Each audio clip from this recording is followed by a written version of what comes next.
Yo, happy Friday, everybody. How's everyone doing? What is good? Hope you're all doing well out there. Best day of the week. It means we basically made it to the weekend. Kick back, start listening to music. How y'all doing? Let's see here. Who is here? Sonicscape is here. How you doing, Emmy? How you feeling with those level ups, man? It's been a big week for you. It's good stuff. Hate Core's here. With a happy hand. It's a pretty great emote. Galaxy Tones, welcome in, homie. How are you doing this fine Friday? Jerbor is here. With his dancing monster cat. I'm slowly becoming more sane. I think you got it backwards, homie. You're doing something wrong. I don't know. I feel like I'm going more insane. Aren't I? I don't know. It's kind of tough to tell sometimes. Sonicscape asking, how's your week going, Chris? How you feeling now? I'm doing all right. I'm feeling quite a bit better all the way around. Liv is here. Liv, you're here. I thought you were supposed to be at work. And you don't have granular toppers? How do you not have granular toppers? Wow. I put out the new free sound pack for Twitch subscribers this week. It is a pack called Granular Toppers. It's super popular, super popular. Has been since I first put it out back in like 2019, I think. It's really good stuff. It's fun. The idea here is that you have a beat, you just put one of these toppers right over the top of it. There's 50 of them, so there's bound to be one in there that matches whatever you're making in some way, shape, or form. So go grab them. If you've got a little subscriber check next to your name, go grab them. They're in the Discord in the subscriber rewards channel.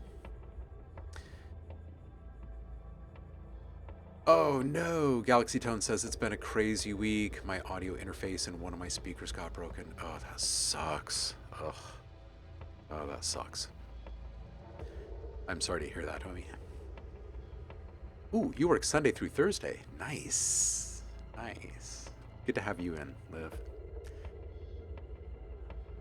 Is it on Splice? Is Granular Toppers on Splice? No. No, it is not. I know everybody uses Splice, but I'm not a big fan, so... It is on the Discord.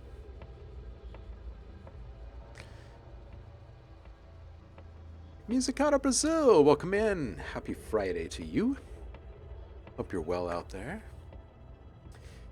Okay, so I mentioned the new free sound pack in the Discord for subscribers. Also, there's we did a stream on Wednesday about this, but I've just recently launched a new production label called Mimsy Studios. I know, yet another one, right? This one is in partnership with my friend Paul here in Portland. He also streams on Twitch. His handle is Evans the Bard. You should look him up and follow him. He's fantastic. Anyway, it's one part music production, which is great. That's fun. But what does that have to do with you? The other half of it is sampled instruments, virtual instruments, and eventually probably some plugins. But we've released our first 4 sampled libraries. And they're for a brand new sampler called Dragon. And Opal Wins, welcome in. Happy Friday. Here, I'll drop a link to one of them in the chat, and you can kind of navigate the site from there if you're interested in checking it out. There's lots of stuff from us in there. Quirky left of center, really cool stuff. I will speak about it more in future streams, no doubt about it. And we'll have George on. He's the guy behind the sampler. We'll get him on soon. There's a couple of different versions of Dragon, and one of them is the Dragon Designer, and that is for people who create libraries for it, right? That can all be officially encoded and loaded in whole versions of Dragon, yada yada yada. Um, there's still some features being baked into that. So there's only a handful of us actually producing content for it right now. So the goal is to have them on the show around the time when that version of it is ready for game time. Right now, you guys can go get the player or the standard version of Dragon right now. The player one is free, so you can um, check out the sounds that comes with it, the core libraries, pick up some stuff from Mimsy if you like. I think that's it as far as new stuff from me goes, announcement wise. How did I make that visual? Oh, this one right here? Oh gosh, this was, I made this years ago. That's a very good question. If I remember correctly, it was with a glow stick. And then it got messed with in Pixelator. I believe it's been a lot of years since I made that. So yeah, yeah, it's a picture.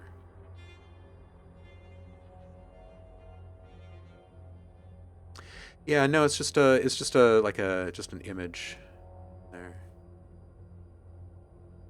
I think I've got it. Like if I go over to the sounds page, I think I've got it kind of spammed across the header here, just in general. Is page not loading? Oh, there we go. So yeah, I've just kind of sized it up and see more texture of it. Now I'm second guessing myself if it was. Maybe it was like smoke. I honestly can't remember right now.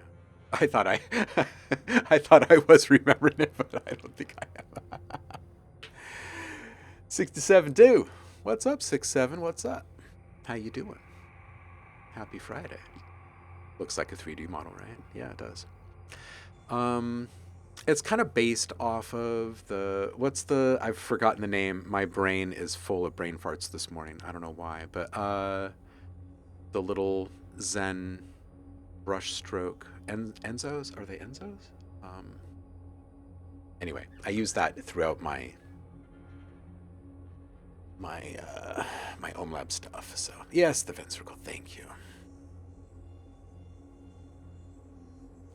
Sonicscape says, I stressed myself out on Monday, decided I'm going to go ahead and release my first EP on the 15th of next month. Nice. Nice. Nice. That's great. This is good news. Shall we jump into what you guys have made? You don't need to sit here and listen to me. We're here for you guys today. Let's go do that. Grab a piece of paper. Done. Excellent. All right. What up, dude?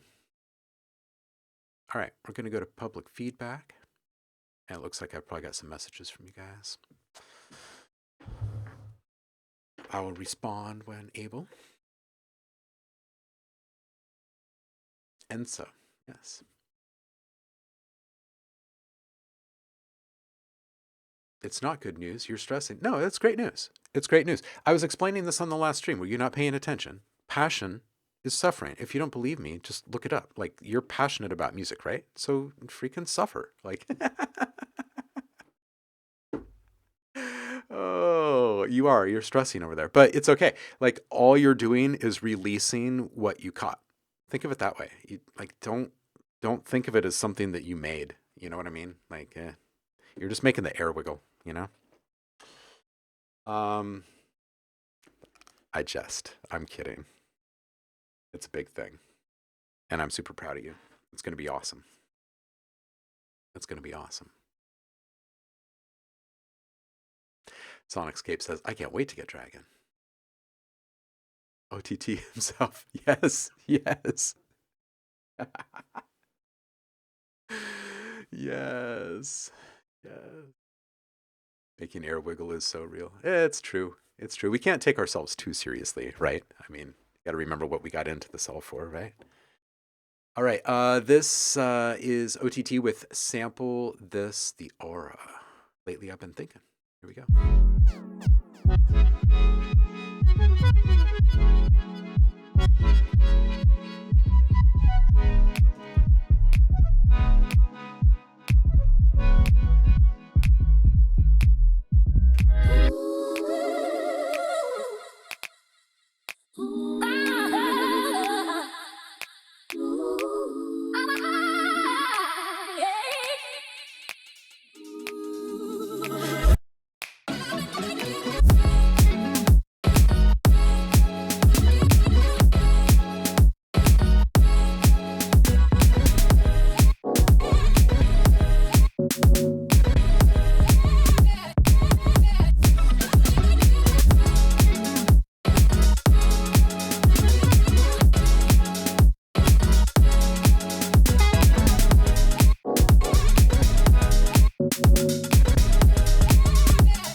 Hmm. Um, Man, I would just like to say that that was delicious. What a great way to start the day, right? Um, Travi Music, welcome in. Have a Having a field day with the record scratch, right? Right? Gerbor, I like this. I think the only thing uh, that I would like to hear differently on this is for the loudness to not be coming all from the limiting. Like, I'd like to entice you into a little bit of upward compression on this, so you're not increasing the low end quite as much, those lowest frequencies. I feel like there's a small bit of batch processing that could be done on this where you're leaving the low end kind of separate in your final bounce there. You've got everything else running through all of the goodness. You've got your sub running independently. Um, it's not being compressed and all of that, right? That way, when it gets to the master, it isn't feeling like it's getting squished further. Um, and it doesn't feel like those super low sub frequencies are coming up to the surface even more than they should. Um, and I think that it would also that upward compression. I think it would kind of lift the mid highs and the highs of the track up just a little bit more.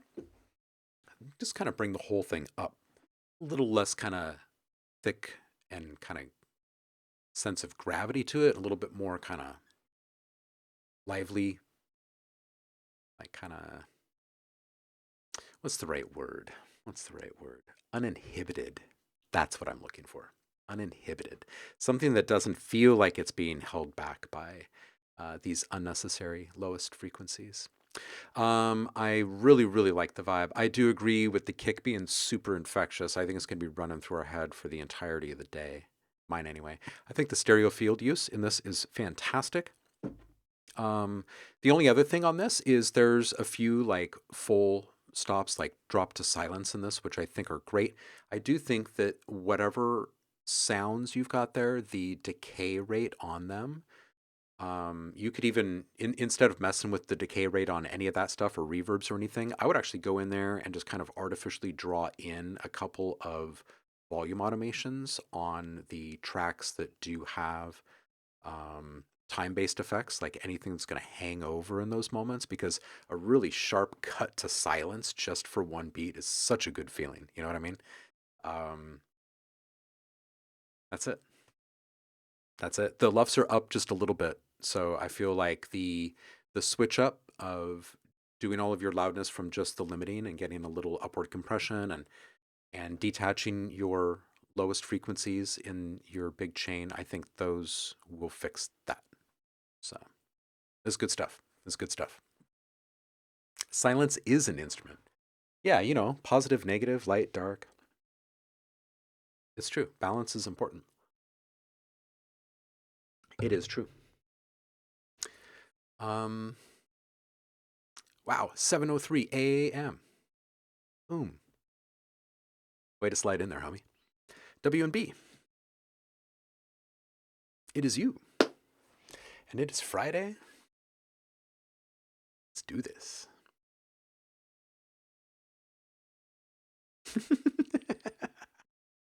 Send me a DM. DM for what? The kick, man. The kick. It's the kick you like. Inspector, welcome in. Happy Friday. Good to see you. Always good to see you. All right. W&B here says, I've once again combined many, many simultaneous sounds. Epilepsy warning if you have ear epilepsy. Oh boy. You know, you might be triggering a new phenomenon with ear epilepsy.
Yo, okay, W&B. It is a bunch of stuff. I would put a little filter modulation on the noise and have that be kind of like your first step in adding a lot more movement and change over time with each one of the layers or each one of the individual sounds that you're bringing in. They seem to be coming in a bit hot in general. I think your kick is just super booming, and that's driving the loudness across the whole thing.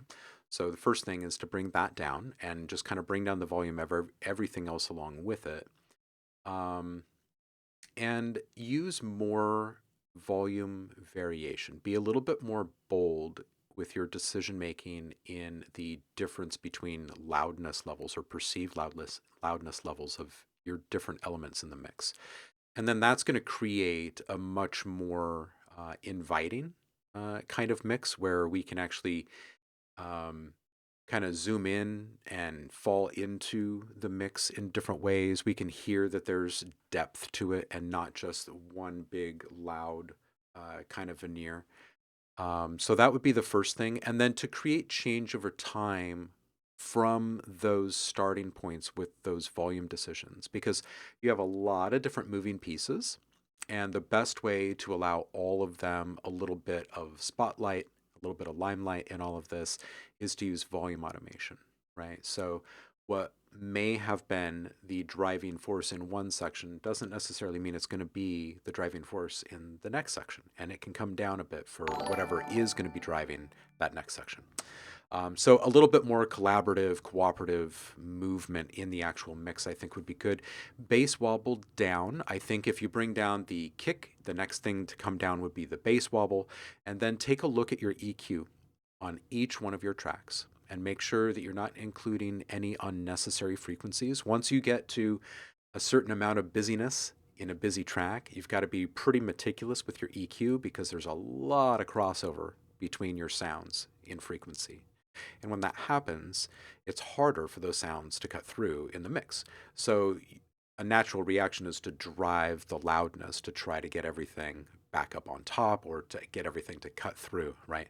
But actually, the opposite tends to be true in a good mix. Less is more. So see what you can carve away and what you can remove in a moment to allow other things to kind of stand out and become more prominent. That's your way forward in this is carving down, carving down. The pulsing noise, kind of screamy noise, I would bring it down a good 8 dB, maybe 10, and move it away from center. The vocal, I think, can use a little mid-side EQ to help focus it and our attention on it. A way that you could do that is use less low frequencies on the sides in the vocals, and then maybe a small accent in the mids to in the actual mid in the mid frequencies, uh, and that will help kind of focus the vocal. Um, and then your kick, the kick has a lot of sub frequency in it, so it's got a lot of competition happening with that bass wobble and other things in the mix. So make sure those other things in the mix have less sub frequencies and that this kick has less sub frequencies as well. Um, and then it can come down in volume by quite a bit, and it won't be as disruptive for those super saws, which are normally just like riding over the top of everything in a mix. So um, that's what I got for you. And the ear epilepsy is fantastic. Like that's I'm gonna remember this. Roku Sai is here, and Far Horizon is here, and Phase Zero is here. You're all here. Yes, yes.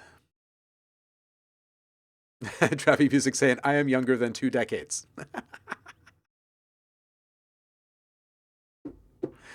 Oh, man.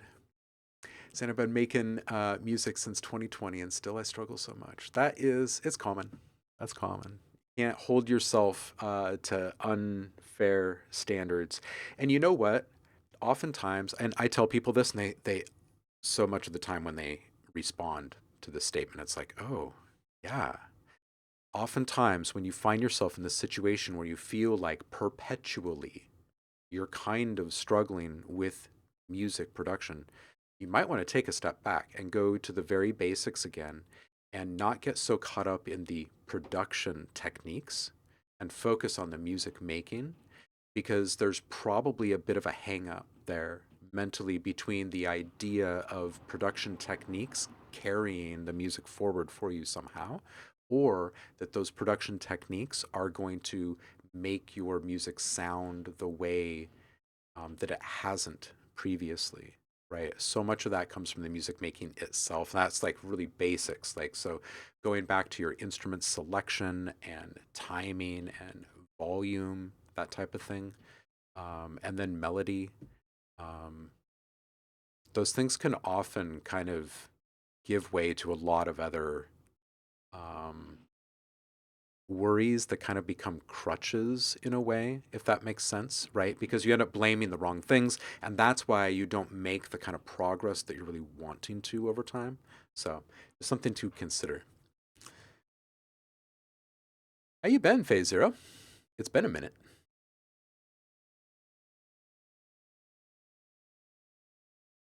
Blazin is here. How you doing? How you doing, Blazin? You updated the song, by the way. Thanks for your statements last Friday. You are welcome. You are welcome.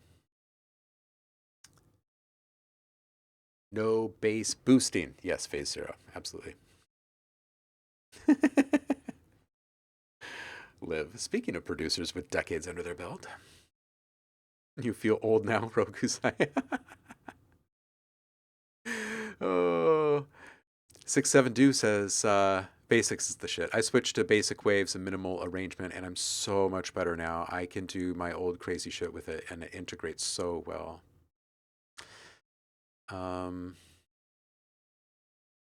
Yeah, it's less is more, right? When things are less complex, there's less things to manage, less things to worry about, less things that could go wrong, less things that do go wrong. And it leaves room for other things, other ideas that you might eventually actually have. It's kind of funny the way that we get excited, right? As people, right? As humans, like we have a musical idea and we're like, oh, and this, oh, and this, oh, oh, oh, and this. It's like when you go to a frozen yogurt place for the first time, or like a frozen like an ice cream shop or whatever, where you get toppings, and you're like, oh, and this and this and this, and then you get it up to the counter, and they're like, that'll be $38, please. And you're like, what have I done to myself? It's kind of like that. You got to keep it simple. It is. All right, who's next? Hey, in all of that blabbering, did we see WNB in the chat? I don't think I did, so I'm going to put this in a thread form really quick. So when V walks in the door, there. All right.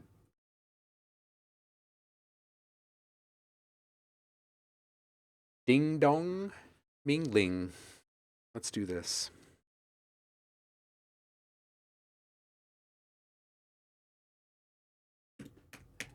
Say that 5 times fast. Del Shurton, it is you. This one is I Just.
Del Sheraton, that was fantastic. There are so many good things about this. I want a little less loudness through limiting and a little more loudness through saturation and more classic means because I want more valley floor opportunities and less peaks, right? Because like your loudest peaks are fine where they are, but everything else I feel can come down, and these moments of like breakdown or transition can have this feeling of space, right?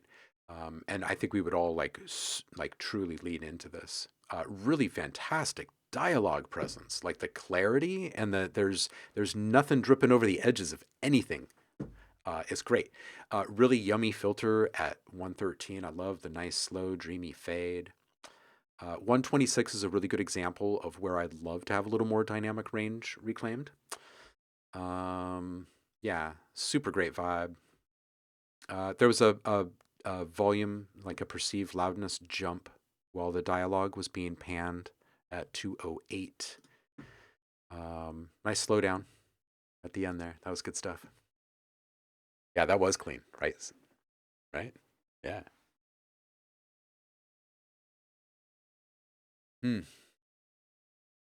The Amiga 500. Ad Rocky. What's up, AD? How you doing, man? Speaking of killing it, happy Friday. All right, Del Sheraton, that was fantastic. That was fantastic.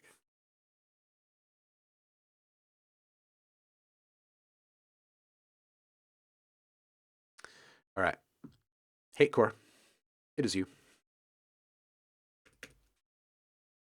This one is called Artificial. Let's go.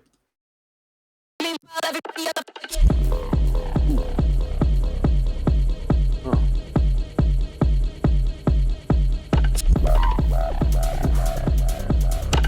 It's perks. Huh.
Yeah, this is great. Hate core, there's a lot of really good stuff happening here.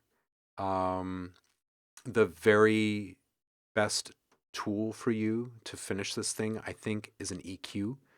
Um, there's a lot of really good decisions already made and a lot of stuff in the right spots. I would use more EQ in general. If you don't have an EQ on every last little thing in your project, go do that right now and put it before all of your other plugs. And then the next thing you do with that is make sure that you're rolling up the low frequencies on every sound as much as you can, because you've got a lot of sounds in this project. And once a lot of them start popping off at the same time in the project, it starts to disclose that there are actually crossover points between a lot of your sounds, where if if you had just a little bit more frequencies shaved off the top and sometimes even the middle or the bottom of the sound, it's going to fit way better in the mix in that moment. You're going to hear twice as much of one of the other sounds in that moment, or twice as much of that sound in that moment, just because of those lowest frequencies. And sometimes those mid frequencies when they're hitting it at the same time, as other similar sounds. So that's the very first thing is I go through and spend just a little bit of time on EQ every single track.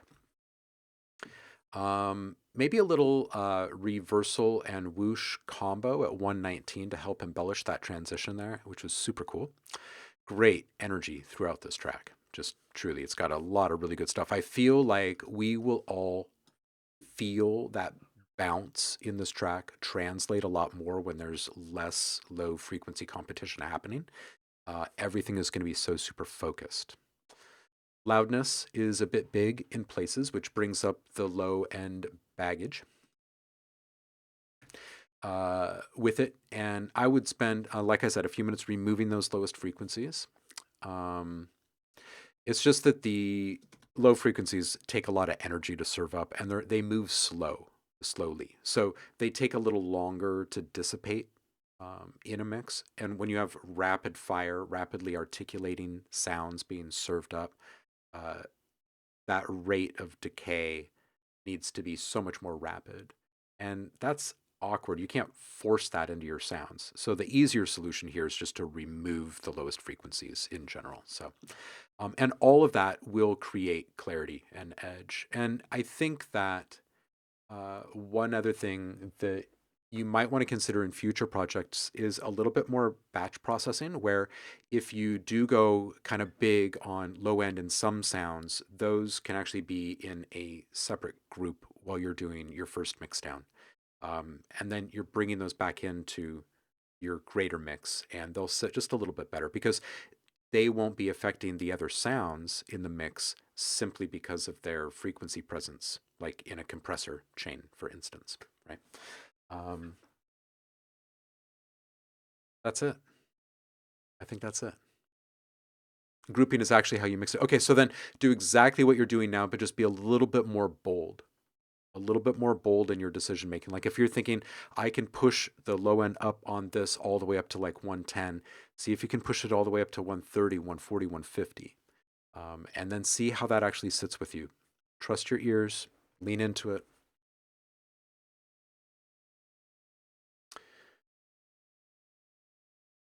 Yeah, Ed Rocky says low end hits good on the 808s, and I like the kind of farty bass. Yeah, yeah, and I think you'd get even more kind of definition out of that too, with a little less low frequencies elsewhere. Yeah, finish this in a day. That's good stuff. That's really good stuff. I love the perks. Perk was actually made from the whoop whoop bass sound. Nice.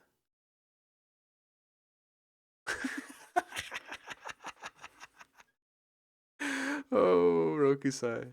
Took 23 minutes to cut a sample, then another 23 minutes to move the sample, then to render the track, another 23 minutes. Yeah, that's some real good stuff right there. Oh. Yeah, there was definitely a lot of fun in this one, right? All right. Add Rocky. Let's do this. See what you made. This one is set loose. Past tense.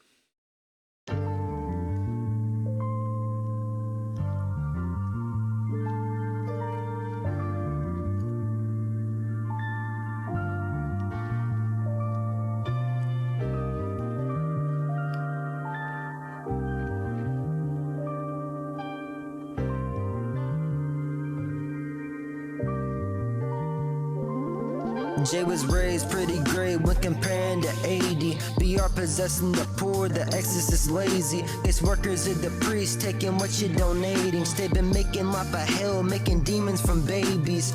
I'll start this shit with this. My granny got me out of hell, living with the money limit. Differences we grin, but we survive. So why go and try every night to get the state to pry me from life, bro? My deadbeat wanted custody, like his life goals. Revenge because I got him out as a pedo. The jaded staff held my life with their eyes closed. My only escape was a psych ward or 5-0. If you've been abused, they loathing your worst. Taking us behind their desk, making school shooters from hurt. Giving abusers back they punching bags. Going to church, but they won't wash away their sins till they know when the hurt ain't past tense.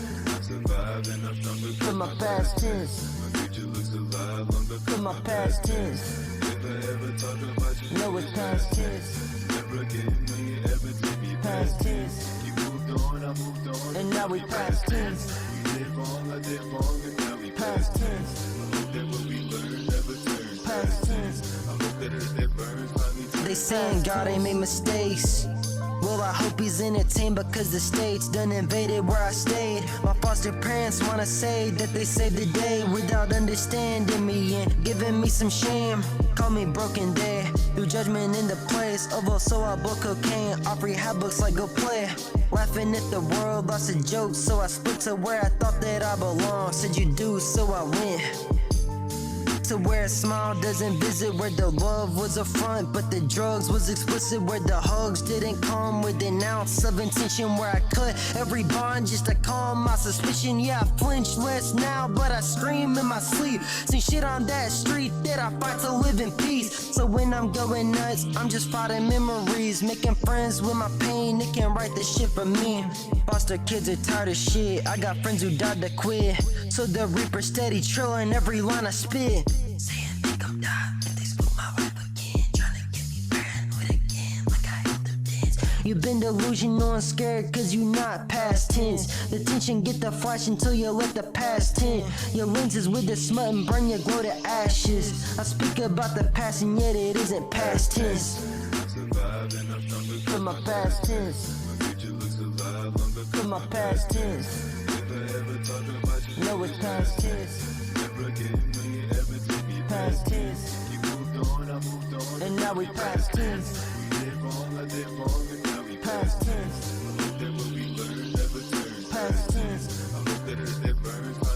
Past tense.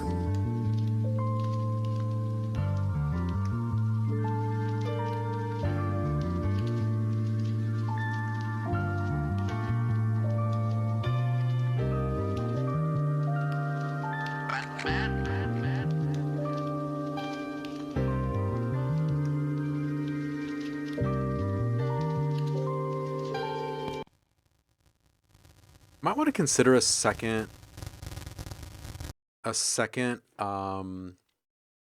texture layer in this. It's got like a nice kind of chunky profile, but I also feel like it could use a little more of the fine dusty bits. I know it's nitpicky. Super smooth delivery yet again. I think the vocal at 52 seconds, this take just sits differently. I saw you mention you had to mess with the tone because it was a separate take. It's brighter, it's a tighter timbre. You might want to use a match EQ on it. Just run a few bars of match EQ learning on the section prior in your track here. And then see if you can apply that.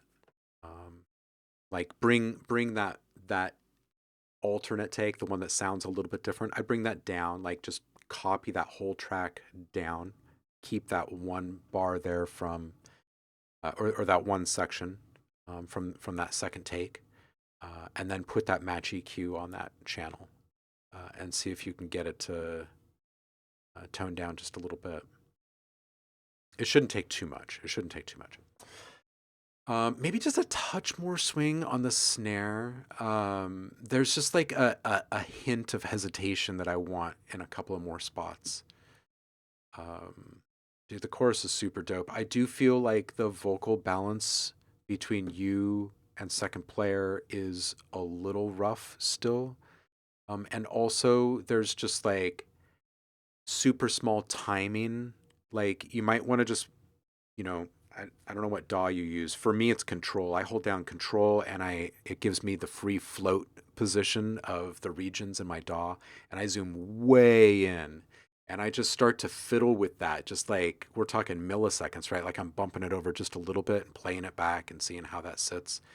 Um, but I think there's just a little bit of timing and a little bit of volume mixing for that vocal balance to feel right there.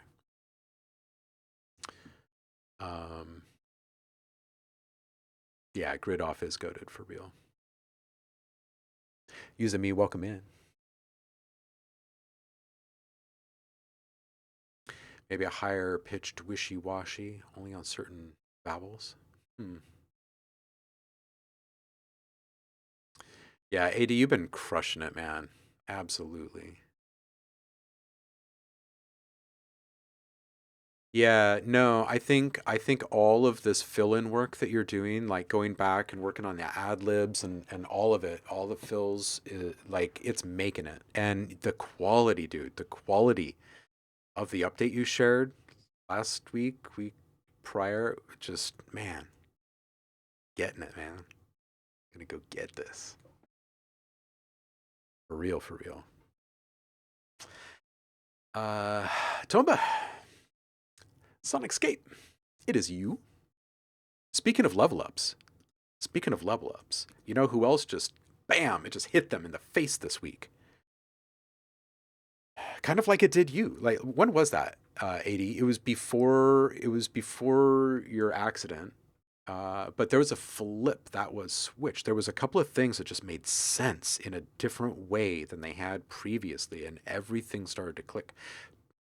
Sonicscape is having that right now. Tomba, I'm not sure which one to put in here on the on my pad anymore. If I should be typing Tomba or if I should be typing Sonicscape. All right, Tomba says, honest final opinions on what to tweak. Feel happy to release this. However, I want you most honest. Don't sugarcoat shit. Also, if Roku's watching, how my levels feel, like, is there vast improvement on dynamics? However, I'm open to suggestions. Also, my first EP coming soon, the 15th of March. Yeah. People be changing their names in the chat, not telling everyone.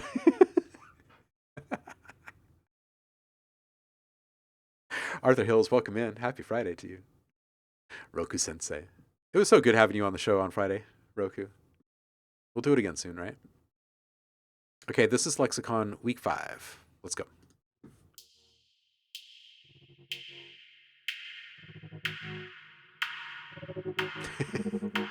Inspect it.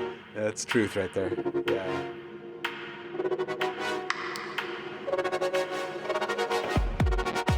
Liv, you didn't see it.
guilty frame, or missing puzzle parts, feeling heavy. The sun goes and passes by. I find a ways to calm me down. The cloud filled with silver linings will guide the way. Only I can save me now.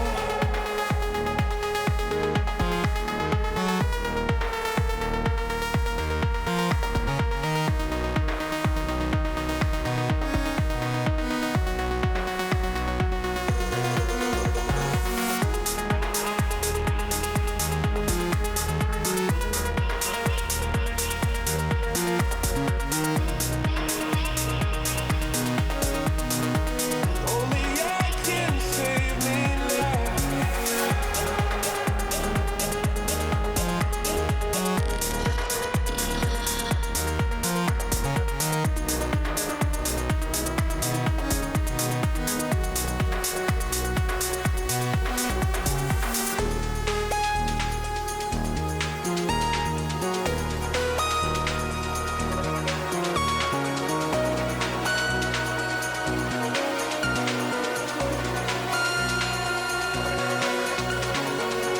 There's an empty space left inside my heart when you left me, like an empty frame or missing puzzle parts, feeling heavy.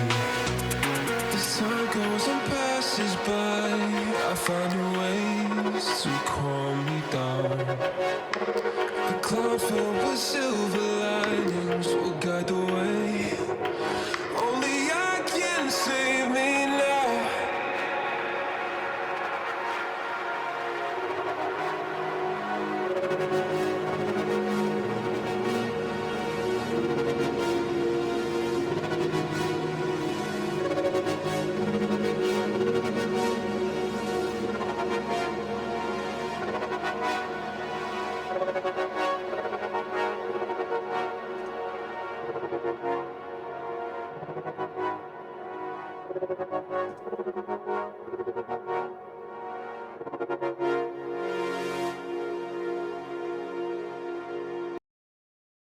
Yo, Tom, but this is great. I feel like the one thing now is the vocal writing, getting the vocal up on top of the mix and keeping it in that top position from moment to moment, which is a variable state.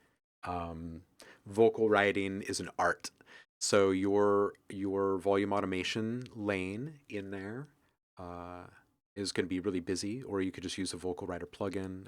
You can set a threshold and then set a range of operation once threshold has been met, and it'll kind of keep it in that space. You can set up a rate of change over time as well to keep it all smooth. Or you just go old school. You arm your automation lane and you grab whatever you're more comfortable with, a fader or a knob. You just do it organically. Just do it organically and record the volume changes in the automation lane, right? And then hit stop when you get to the end of the track and listen back with a supercritical ear and zoom in. So you're now looking at all of the different breakpoints, right? Which is kind of overwhelming at first, right? But you're looking at all these different breakpoints. And if you hear something errant, you just fix it, right? And you're good to go. And then you get a really good organic mix out of this, right? Where you can tell that like the volume, the presence of the vocal is literally following the emotional impact of the music because it's your fingers turning the knob, right? It's not you looking at a numerical value and clicking on it. You know what I mean? Yeah. So there's that. Um, yeah, we love Wiggles. We love Wiggles. All right. So since I got that out of the way, the amount of like control and intention everywhere is great. It'll be even better in a month because you're like just now starting to grab the reins in a different way. Just imagine how much better all of this is going to feel to you in a month. And then in another month or so, it's all going to start feeling very intuitive, right? Um, So in regards to everything being released next month, keep your projects around, right? Because you'll have a couple more level ups between now and then. Um, and give yourself some space from these tracks, right? Like walk away from it for a week or whatever, come back and make a couple of changes before you bounce this thing. Little less loudness in general, though, is the other piece of feedback that I would give you on this. This is not like in your face bass music. This is all into it because it's so good music. And just mix it that way, right? Your music and the decisions that you've made with the sound palette that you're working with are impressive enough that you don't need to feel like you have to hit a certain kind of loudness satisfaction for someone, right? This is really about like the integrity of the sound and the music. So when you're making different types of music, you're just going to have different target loudness, right? You're going to have different perceived loudness targets because what's happening to the actual sounds changes from one project to the next based upon what you're doing to it. You know what I mean? So just a couple of things to consider. Trust your gut. Be more gentle to your music, right? And listen to those like really nuanced hints that it's giving you, those clues that it's giving you. 6-7. Do says less loudness is scary to me. Yeah, no, see, here's the thing though. Here's the thing. And this probably won't permeate today when I say this, but it will soon. When you make it really loud, I can't turn it up. So if I really like it, I can't get any more out of it.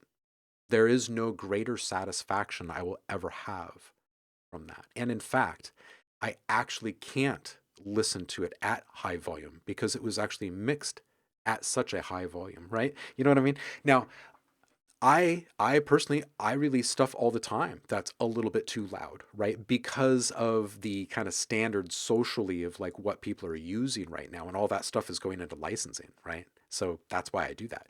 But if I'm doing something personal or for something that really is specific or something like like it's like white gloves and tender heart, you know what I mean? Yeah, so something to consider, right? You want people to engage with your music so much that they get pumped and they want to turn that up. And when they turn that up, you want that to be so much better, right? You want it to increase the satisfaction by like 40%, right? Like you want it to be significant.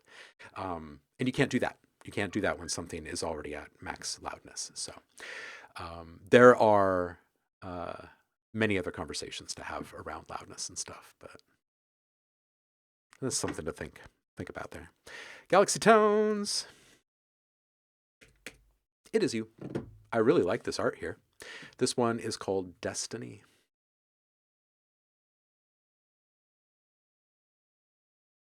Oh, yeah, there is that. Rokusai says, no, loud plus loud is ear damage and broken speaker cones. That's true. That's true. Okay, here we go. This one's Destiny. Ooh. Look at this waveform here. Looks like it belongs in that mountain range. Beautiful.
Rio, welcome in. Happy Friday to you. Galaxy Tones, this was fantastic. It's beautiful, yet again.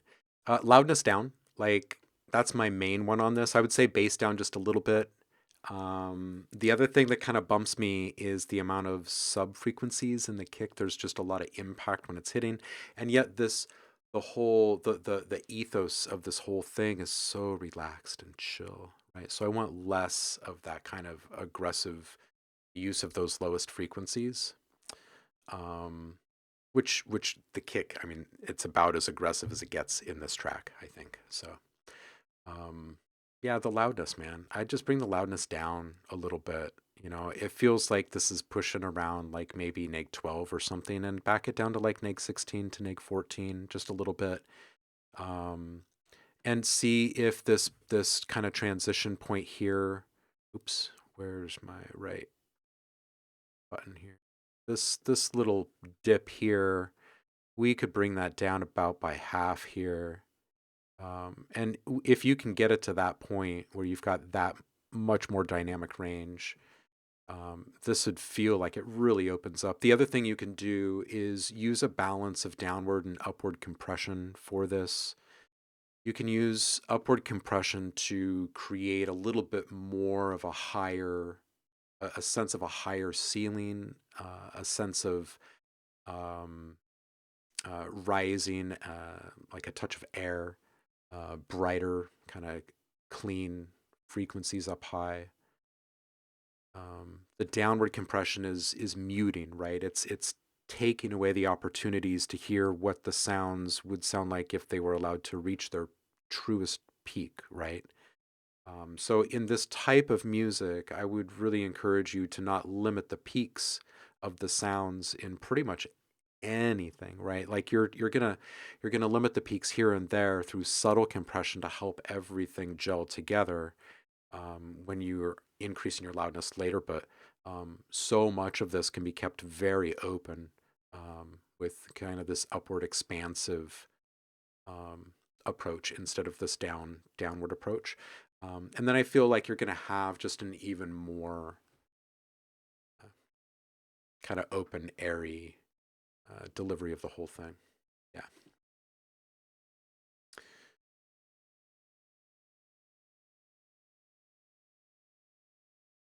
Oh gosh. Uh-oh. Rokusai says -2 points for Galaxy Tones. Roku continues to scribble more notes in his notebook, shakes his head, flips to the next page. Oh gosh. Oh gosh. Galaxy Tones, will you please report to the principal's office? Principal Rokusai would like to talk to you. I think it's about your loudness. I think you brought too much loudness to class today. Blazing Beats. You're out. Take care, homie. I will make sure to put it in a thread for you when we get to you. Candango Django. Candango Django. Of course, Candango Django. Of course, Dango Can Django. How do I say that? Okay, this one is Soledad.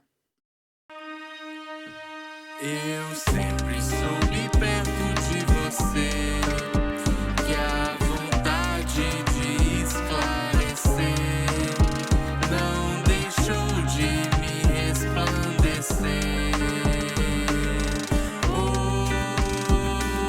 Ouvir e voltar a se entender, meu receio de entristecer degenera meu próprio lazer. Deixa de demonizar. Sempre quis se encontrar. Dicotomia dessa sua natureza traz desconforto em quem depende de sua força. Então vem que eu também sofro da causa que te deturba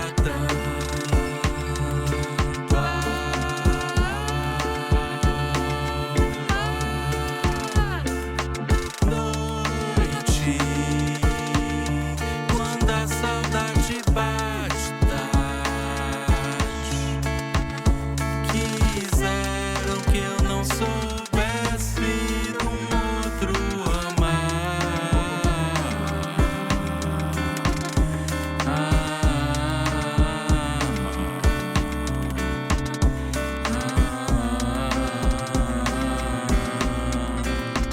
Então não traga com você sua solidão e diz pra mim: quero tua mão.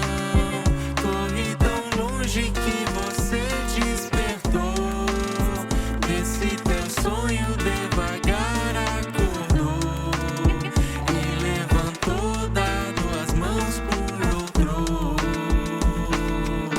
Só que não, então vem cá e traga com as tuas mãos o nosso amor dessa ilusão e despertou, dado as mãos por outro. Desse teu sonho, devagar acordou. Corri tão longe que você não negou. Noite, quando a saudade bate tarde, quiseram que eu não soubesse de outro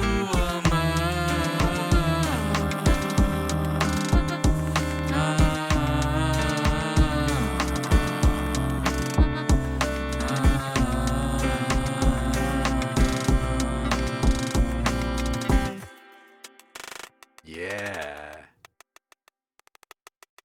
Okay, I love this. This is fantastic. I bring the loudness down because I don't think that the loudness level where it's at right now is appropriate for the genre of music that we're enjoying here. But I think that this music is fantastic. It kind of feels like you've taken some advice from folks online who probably largely produce music that's at least partially electronic or synthetic, and those rules are different. Those rules are different. I would really back off the loudness here and really focus on delivering a more true to life, like a more authentic mix for all of these instruments. Your vocals are really good. Your instrument performances are all very genuine. So I would really focus on having a really genuine and kind of transparent mix on this, and don't push the loudness. Again, people will want to turn this up, I think, And also they'll want to turn it down, right? Like if at a dinner party or something like that, and they want this in the background, they don't want it to be like obnoxious, right? But if it's mixed this loud, it's kind of almost hard to turn it down. Um, so anyway, just a couple things to consider with the loudness.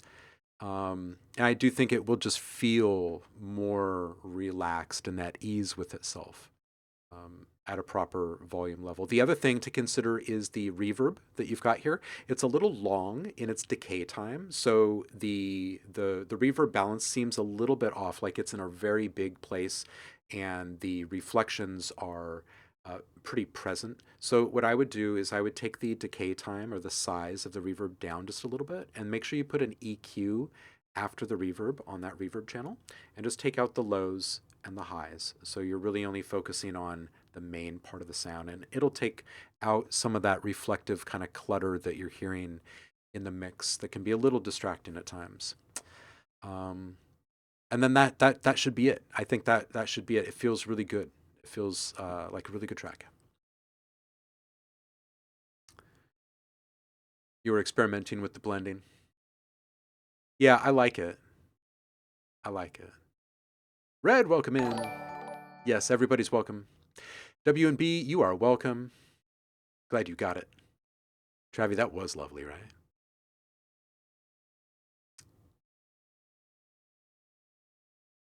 Inspect is a little hung up on the hi-hat rolls.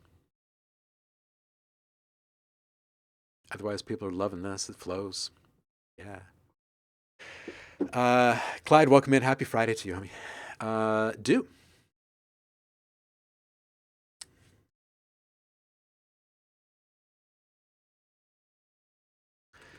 Do, it is you.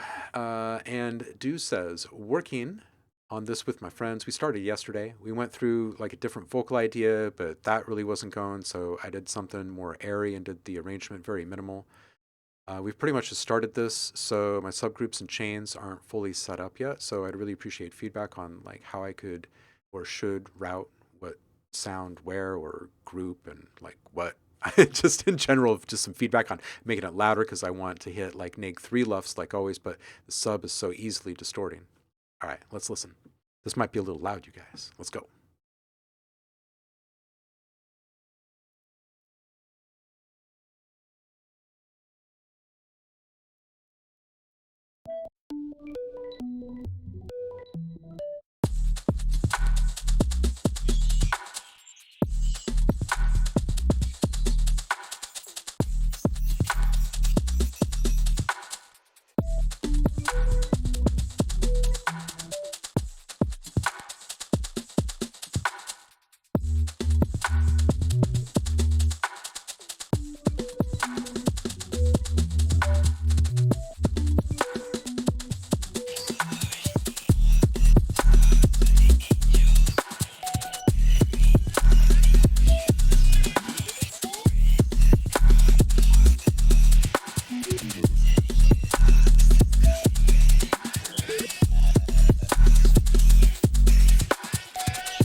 Okay, I like this, Do.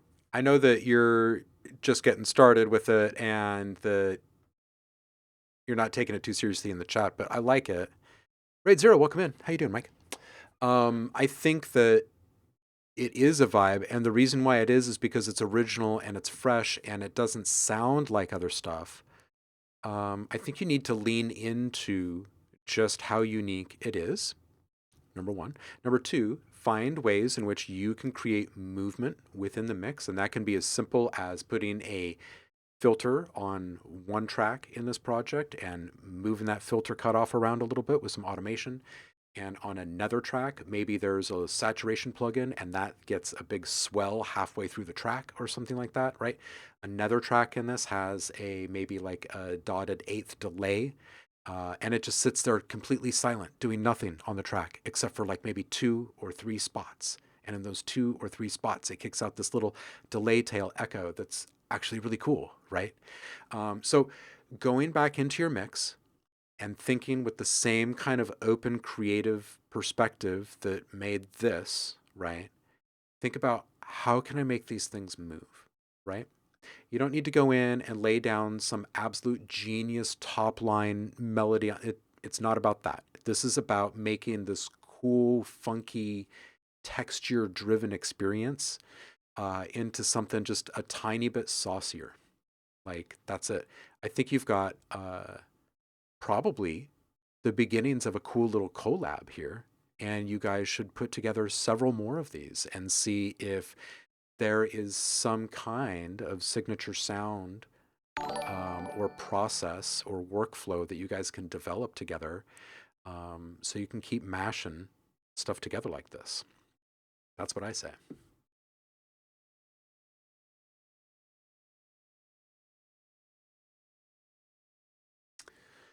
Clyde, sure. Is like if it's a track, yeah. If you want to put it up on Google Drive, that's fine.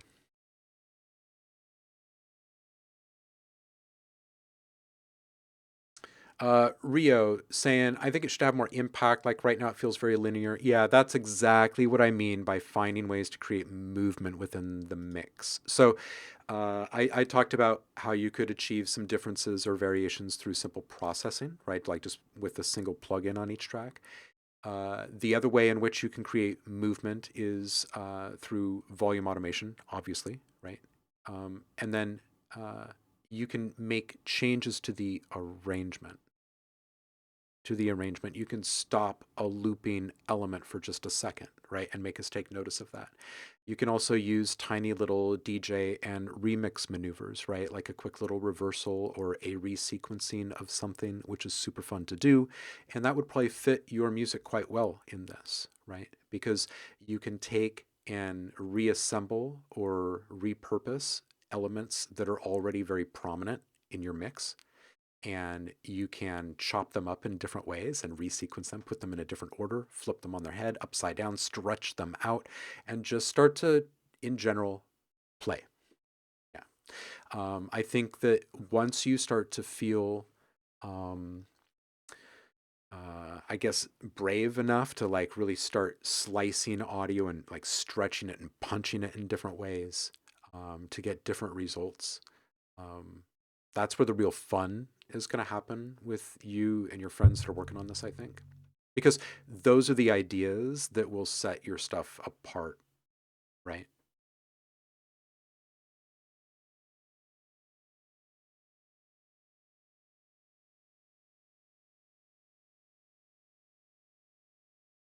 Mm. Elite ball knowledge, yes. All right, here we go. Inspector. It's been a minute. I'm really looking forward to this. I hope you've been well. Inspector saying something new, kind of future bassy, which is way out of my lane. Made this the night before Valentine's Day for a special lady, and I think I'm gonna definitely release eventually. Open to all feedback. Excellent. Okay, this one's Blush.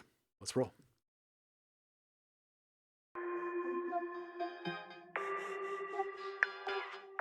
Happy Friday, y'all.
Give me just a second here.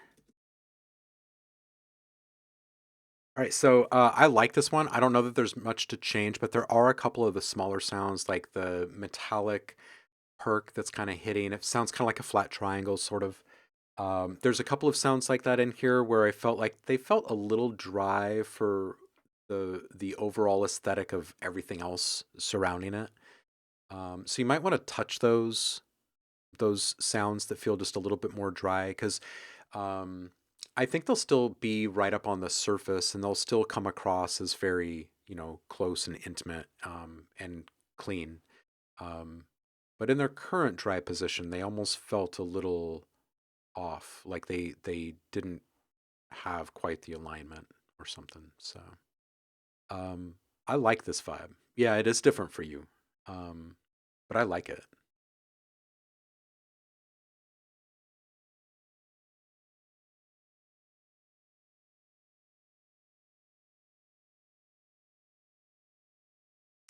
Clyde saying almost 20 years for me. I started on Fruity Loops 5, 6.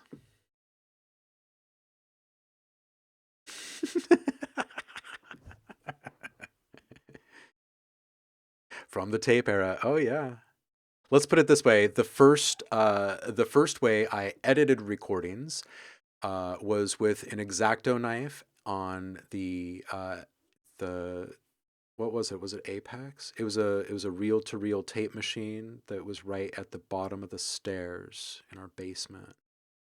When I first started doing radio, like when I first started DJing and I first started learning how to do video editing in the studio and stuff, I was learning on 3/4-inch tape decks for video. Radio stations at the time ran on cart machines, which are basically 8-track tape cassettes that you can record on, and they're auto loops. They're set at very specific durations, and you just record a fresh message on them. So if that kind of puts into perspective all of the the time frame involved here, it's been a minute. It's been a minute.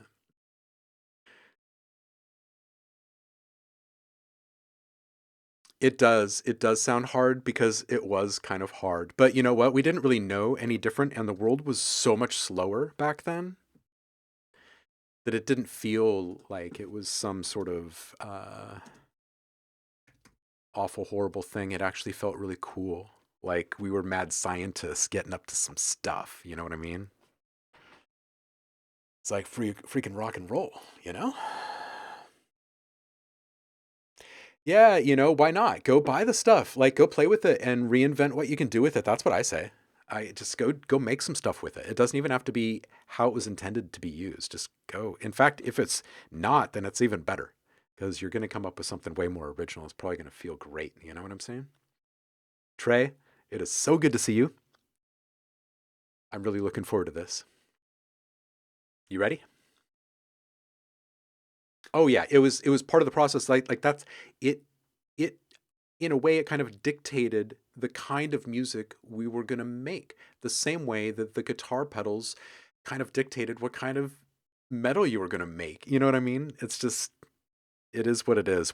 Everyone is limited to the tools and inspired by the tools of their time. That's really all it is. All right, Trey. Yeah, it's good to see you back, homie. All right, this one's I Hate Your Smile. And I think we're probably going to go full screen on this because this is probably a good video here. Yeah. Let's do this.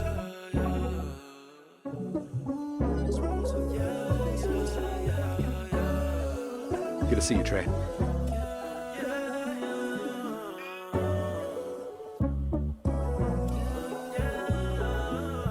Baby, you on my mind again. Lately, drive me crazy. I ain't gon' lie.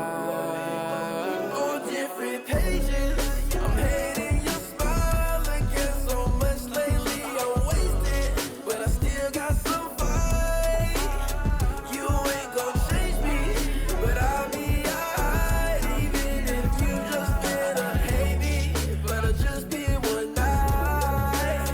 Wake up, hear me out, sun come around. Showing us a foot of the niggas you spit out. Up in my cloud, ain't get it down. Sitting and chillin', I ain't try to feel ground. Fresh feel wrong, skin not right. Hanging on my clothing, my shit feeling all tight. Ask what's wrong, bitch I cry. I need me confident words, baby come slide. After so long, fuck a whole mood, I'ma write a whole song. Ain't no lines that I'm alright. Just need a strings in my soda unfold. And I need a green light, just this time. Hoping the roses ain't finna wither away. Need to get it streamlined, need to be mine. I don't want force you if you ain't trying to stay.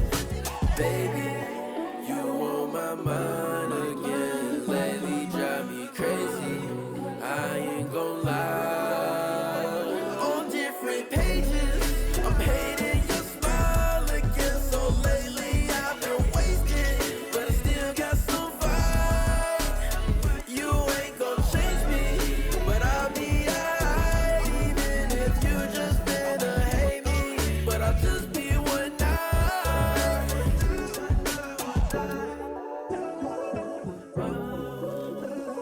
I'll be one night, leave with no doubt. Yeah. Yo, dude, that was a little quicker than I can type. That was dope, man. It's good to see you. I'm liking the blue dreadies, dude. These are tight. I kind of want to hear this with like a last pass of subtle saturation on the mix. I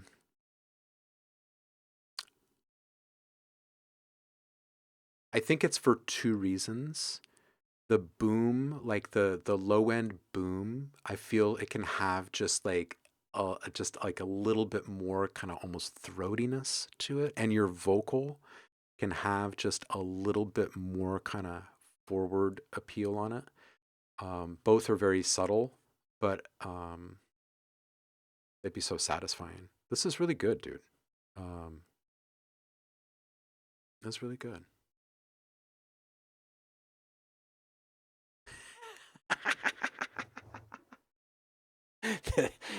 Thing was as big as a cinnamon stick.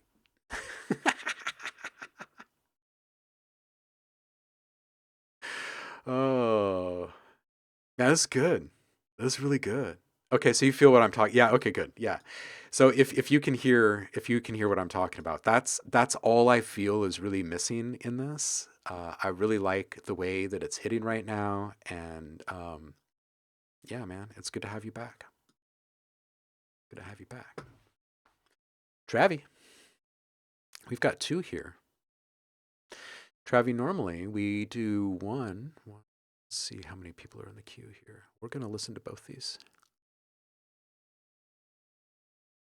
You'll have more soon. Excellent.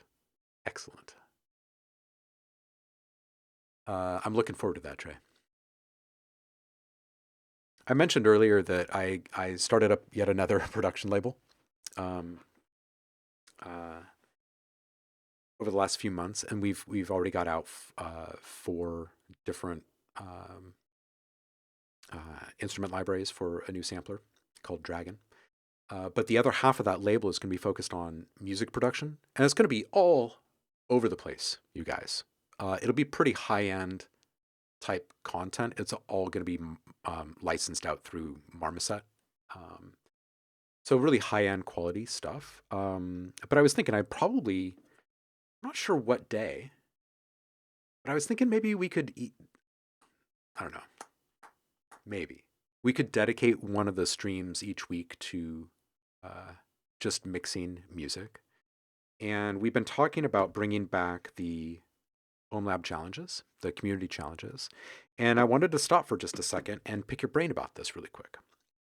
If we're going to do the return of OMLab challenges and we're going to do it right, would you guys rather have something that we are revisiting periodically throughout a Feedback Friday stream?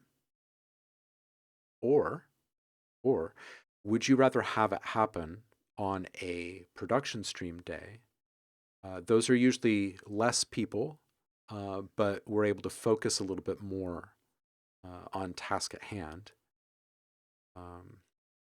Kind of curious as to what your guys' thoughts are. So fill up the chat while we listen to this next one.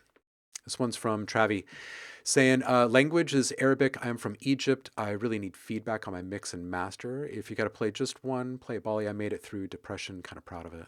I'm actually going to play both. Normally we only do one, but I'm going to do both these here. This first one's lean.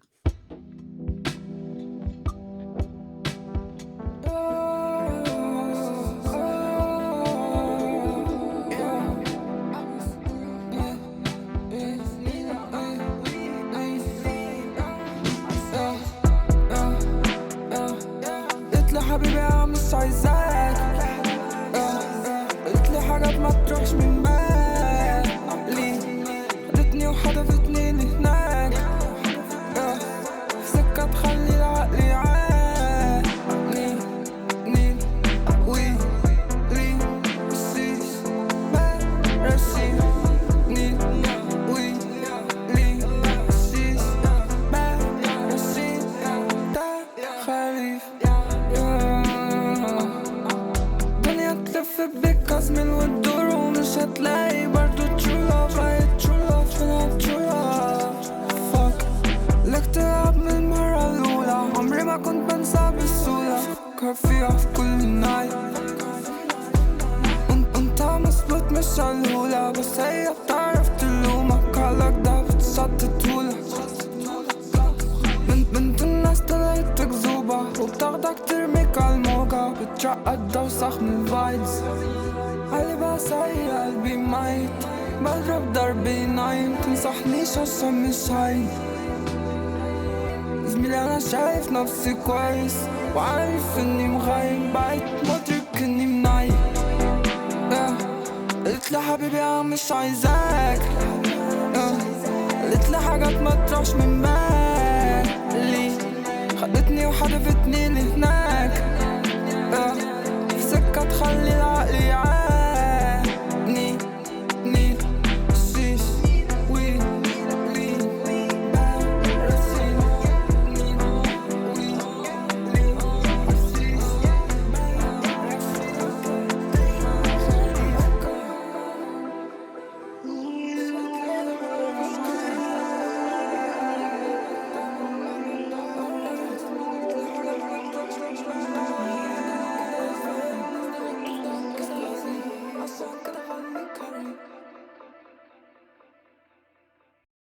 Yo, Travi, this is good. I like it. It's a solid vibe. I think your reverb channel can have a little tighter EQ on it. Personally, I would say less volume or less wet mix from the reverb in general on the verses, and a tighter EQ, which would mean less highs and lows and maybe a bit of the mid scooped out, and then open that up for the chorus volume. The wet balance of that reverb on that channel can come up a little bit, and the EQ could open up just a little bit, and it would be a little bit more washed out and vibey and dreamy. And then for the verse, it kind of comes in a little bit again. That's one way in which you can create a little bit of change over time in this and kind of create a little bit more separation between verse and chorus. The loudness is a little big in general on this, so I would back off of that, and I would spend a little bit less time, I would spend a little less loudness from limiting, and try to focus on the processing of the individual sounds inside of the project. If you feel like one of your sounds is lacking in some way in its ability to stand upright in a mix, or in its ability to be readily heard by other things or past other things in the mix, there's two things you can do there besides just turning up that volume. One, you could look at the other sounds in the mix. Is there something about them that could be hindering our ability to hear the other sound? The other thing is that it might just need a little bit more harmonic information in it for it to be heard clearly in a busy mix. And that's where saturation can come in. If you put just a little bit of saturation on a sound, it's going to make it more noticeable in a mix. You're going to hear a more full version of that sound in a mix. And then you won't feel like you need to turn up that element as much. Now, if you look at that and you apply it across all of the things in your mix and you're applying everything appropriately, you're probably going to feel like you don't need to turn things up quite as much because everything is really hitting a little bit more solidly in the mix overall. So you'll be able to back off some of that loudness, and you'll still have a big perceived loudness behind all of that, which is good. The other thing to take a look at would be series or serial versus parallel processing. Just when are you adding an effect directly to a sound on your track, and when are you sending that sound out to an auxiliary channel and doing the processing, the effects processing over there. And there's a lot of, good resources like YouTube and whatnot where you can go and you can watch some videos about this type of thing, and come back and ask questions. But by and large, when it comes to time-based effects like delay and reverbs, and you're dealing with instruments and sounds that you want to hear pretty clearly in a mix, do all of those time-based effects on an auxiliary channel in parallel processing. It sounds like some of the things might have been done in series processing, where if you think about it, it's kind of akin to processing the entirety of a sound with a process, like affecting all of the sound with that one process, versus having a separate channel for just that, the sound of just the effect on its own, that you can bring in and mix in just the way you like it. So those are the couple of things that I would point out this first listen. Bali is the second one here. Let's listen.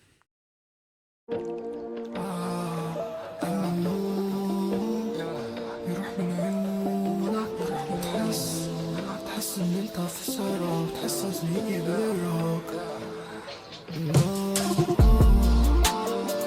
الدنيا تلين انزل الشارع وانت منعين جرب زميلي تدور على حاجة تعملها او تشرب مدح تخليك تخرج تسكر تولع بديش فيك زميلي هيسعى وانت لسه مش دارك مش فاهم انت مسقط من ليلة امبارح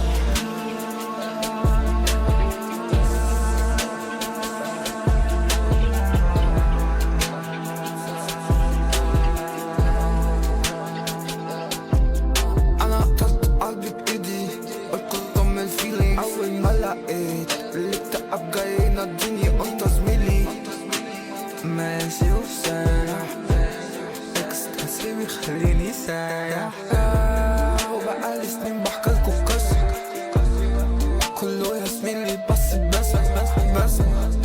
محدش خد ايدي وشدها كنكون جايين الوطن فضلت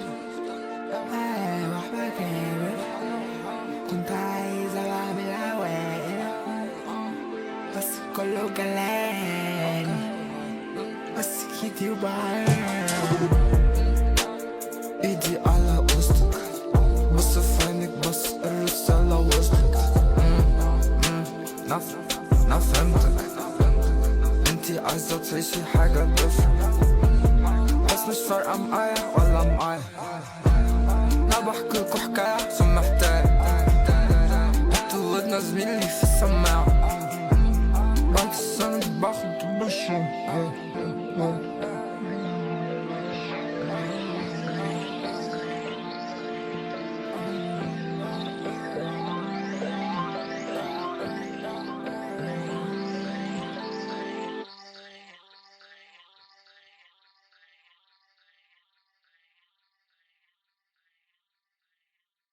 Okay. This is good. It's another solid vibe. I'm hearing all of your elements clearly. It's a little loud. there's like a small amount of harshness that's creeping in. So I'm going to remove that thing that says, but not bad. There is, you can hear in the syllabants, your S's and T's, you can hear there's kind of a bright kind of harshness there. And you can also hear a little bit in the 808, you can hear just a little kind of teetering on the edge of the integrity of the sound starting to falter just a little bit. So there's a little bit happening there with loudness. It doesn't have to be quite as loud. But again, solid vibe. The only thing that I would say on this one is maybe slightly tighter EQing on your individual sounds, and then it'll be a little bit easier for your mix to stand up to this extra loudness. Because when you've spent a little bit more time on your EQing, your shaping of the individual sounds, those tiny little things that you were taking away won't be blown up, right? Zoomed in on with the loudness. So, welcome in, Guy Doer. Happy Friday to you. How are you?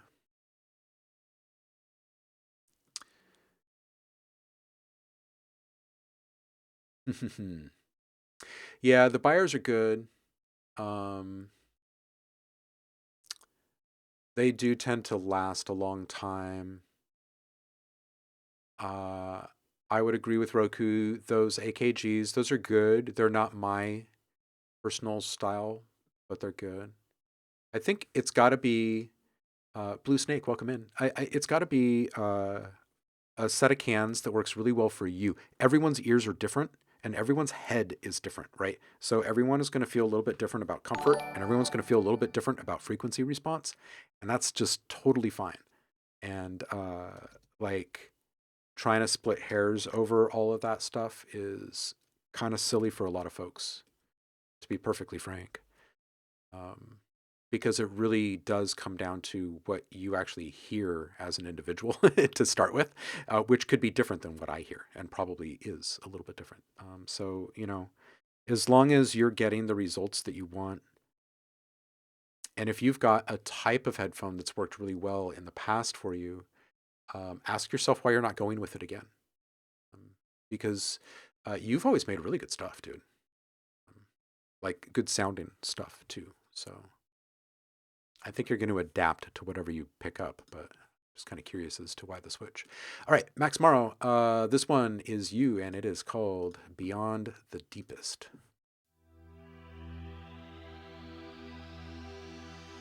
Welcome in, Blanket Beats.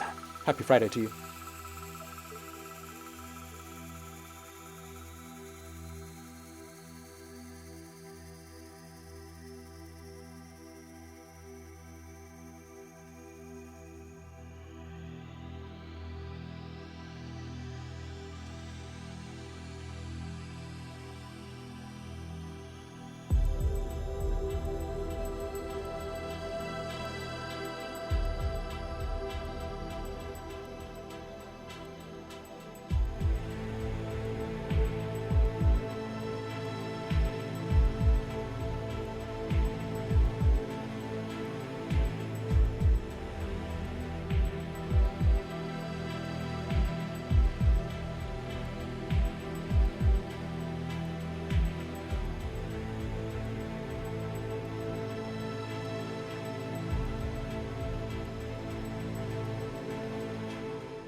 Yo, Max, good stuff. I think the fade out is a little long. You could probably cut it in half. Great palette of sounds that you're using. I'd bring the bass down a bit and consider putting a filter on it. Just subtle modulation on the cutoff will bring good movement, sense of change over the time. You do something similar for the keys. I like the tiny embellishments on some of those subtle delay tails, but kind of lean into that type of thing. And find a nice way to add just a little bit of extra from that. Nice smooth transitions throughout. Really good commercial value. I think the bigger thing that I would bring up here is that once you've baked a little bit more movement and change over time into this, bounce out a few different variations. You can straight up take out a couple of elements and have kind of like a stripped down version. Make a perfectly looping like 30-second version and then chop that down to like a 15-second intro outro, and then stem this out and put it up into a portfolio. I think you've got a good solid sound, and your music is in a fairly supportive state, kind of naturally, or at least this one is, which is good. That's a good, valuable quality in the stock music world, in the licensing world. So people would use this for a variety of different types of projects, right? Which is why you'd want the different types of variations in there. But I could see people using this for various types of projects.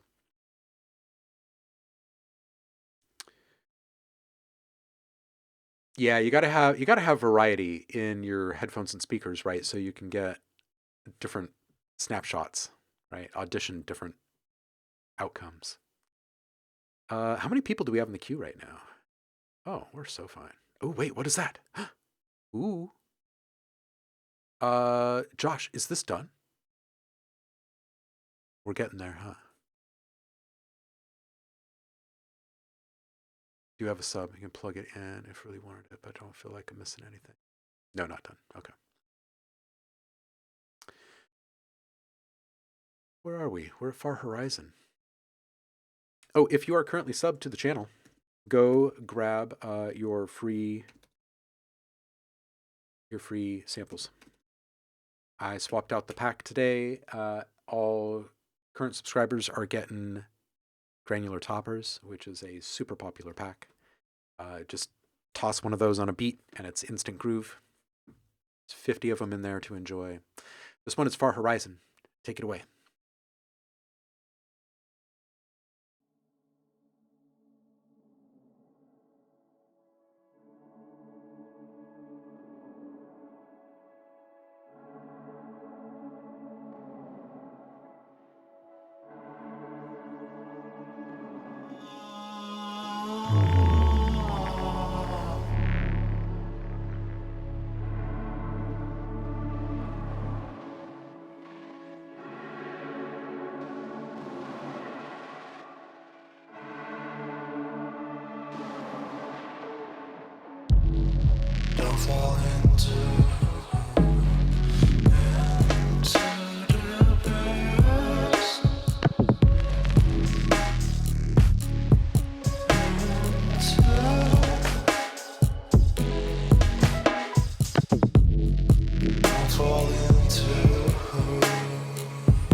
Dude, that sustain at the end is so satisfying.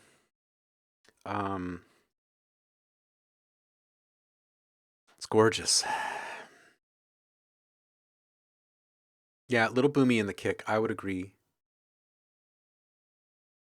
A little boomy down there, but everything else is no feedback. Needs more Shaq in event. Rokusai, I agree. I think as soon as Far Horizon stepped out of the shell with vocals, it has just been a slow and steady, like it is a linear path to excellence. I feel like every single track, it's trusted a little bit more, and yeah, the buy-in is real. Your voice is so good for your music, dude. It's so good. It's so good. Endless says, oh, so good. I want to learn to make those basses, whatever they're called. Yeah. Yeah, just these lovely little Euro slides. MSP is here. Welcome in, dude. It's been a minute. How are you? Happy New Year. I don't think we've seen you for a minute. Yes, Nero. Bass. Euro slides. Frenchie's here. Make Reese. Put a band EQ. Wiggle it around.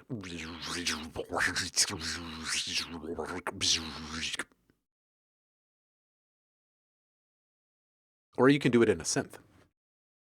Either one is fine. Euro. Oh my goodness. Why do you guys even listen to me? All right, this is Frenchie. This is called Love Lost. Let's go.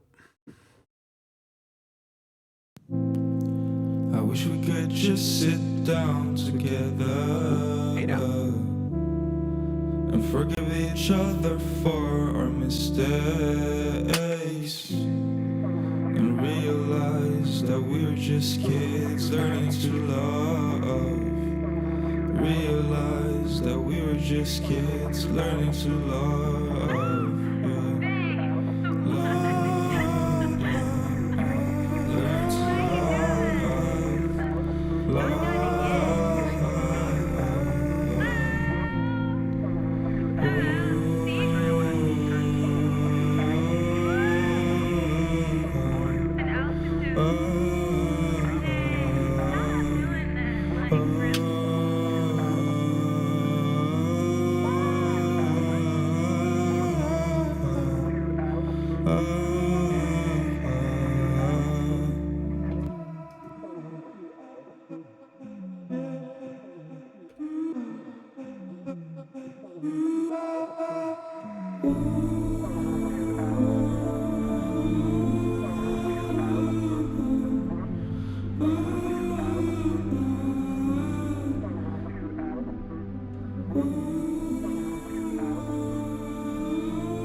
Yeah, Frenchie, this is great, dude.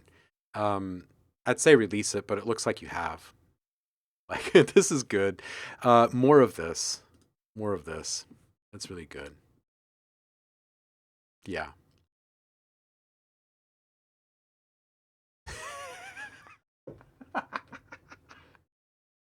Liv says, if I could moan in Supersaw, believe you me, I would. Yeah, Arthur Hill, this is great.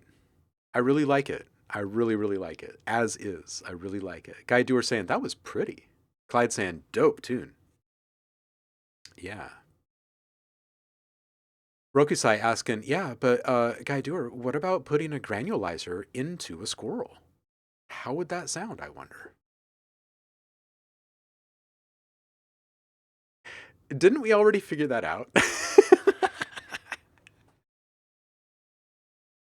There were a bunch of Angry Squirrel episodes. We have we have the legacy of the angry squirrel intact, I think. Oh my gosh. You guys, this one from Frenchie was fantastic, right? I like this. Frenchie rolling in with like just the vocals. It's like, dude, we don't need 12 tracks in a project. Check this out.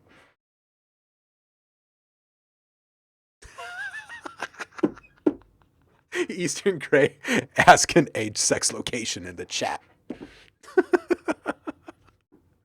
Is that a gray tail?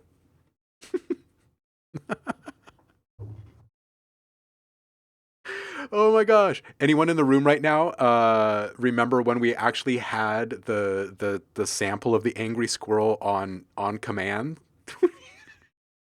And people triggering that at all of the most inappropriate times during the live streams? Oh, that angry squirrel scream is so good.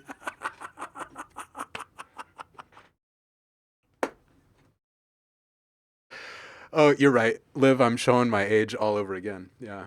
What is ASL? American is second language, I think. But that's totally what it is. That's total. The internet for like the first 10, 12 years was like, oh, look, another chat room. Age, sex, location. Like that's the first you... Come on, humans.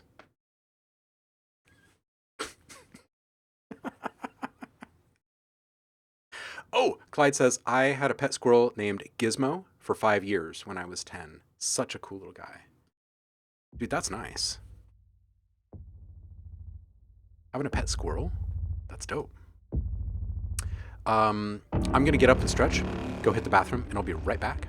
If you are on the fence currently about putting something into the queue for feedback, drop it, because when I come back and we start this next song, I'm going to close that queue. What do you think about that? We're going to listen to everything that's in it, so drop it if you want to be heard. And I will be right back. Don't go anywhere.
Josh are going to go at it.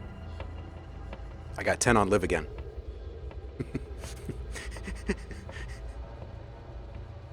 50 on a mutual knockout. It's not a real brawl until someone's got one flip-flop on.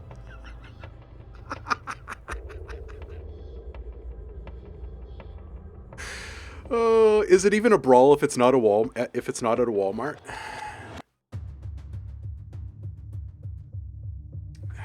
They should trademark that word. Like as a corporation. Can you imagine that? Everything else is a fight. Unless it happens at a Walmart, then it's a brawl. A brawl mart.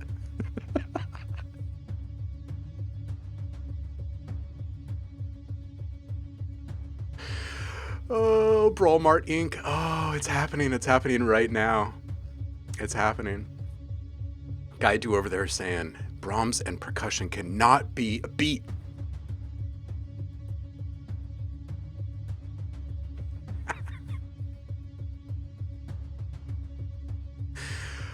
Oh, man. Oh my gosh, Guy Tour has a People of Walmart coloring book and it's fire. I've seen that. That's amazing, right? Can you imagine opening that thing up and seeing yourself in there and being like, oh no. Not to be confused with brawls and percussion. Because brawls and percussion is fine as a beat. Oh, you guys. We got Blazin'. Blazin's up next. Don't let me forget. I got to put this into a thread. Got to get this feedback into a thread because Blazin' is not in the room. All right, let me turn off my noise in the background here. Anybody tense? Does it feel tense in here? It's tense to me. Where are we going here? What am I looking for here? Discord, Notepad, Blazing Beats. Let's go.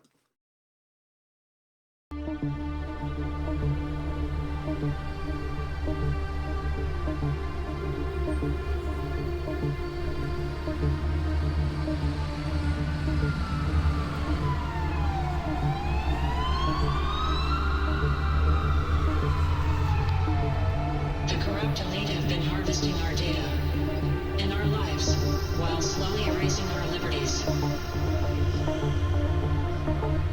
The underground resistance must rise if we are to maintain our individuality and freedom. We will not become a number and owned by tech corporations.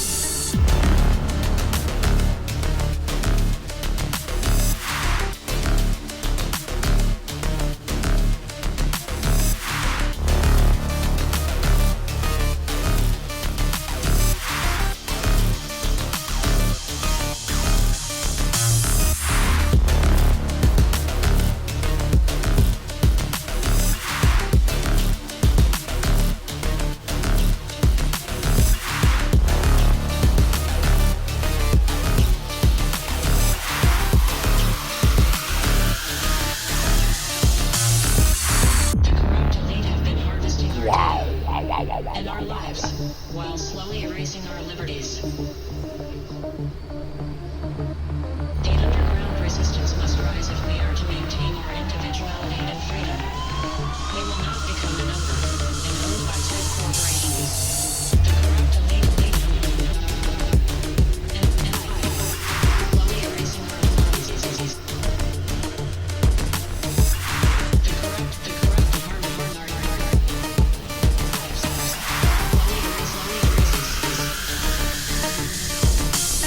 our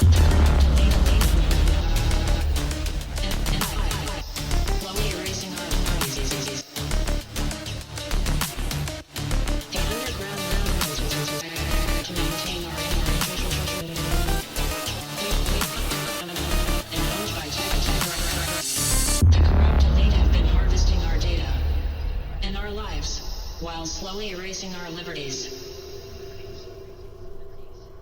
They're erasing our liberties. The underground resistance must rise if we are to maintain our individuality and freedom. We will not become a number and owned by tech corporations.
The corrupt elite have been harvesting our data and our lives while slowly erasing our liberties. The underground resistance must rise if we are to maintain our individuality and freedom. We will not become a number and owned by tech corporations.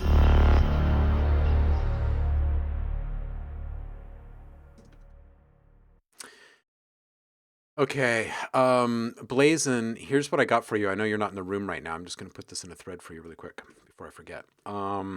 It's super badass. Your luffs are big.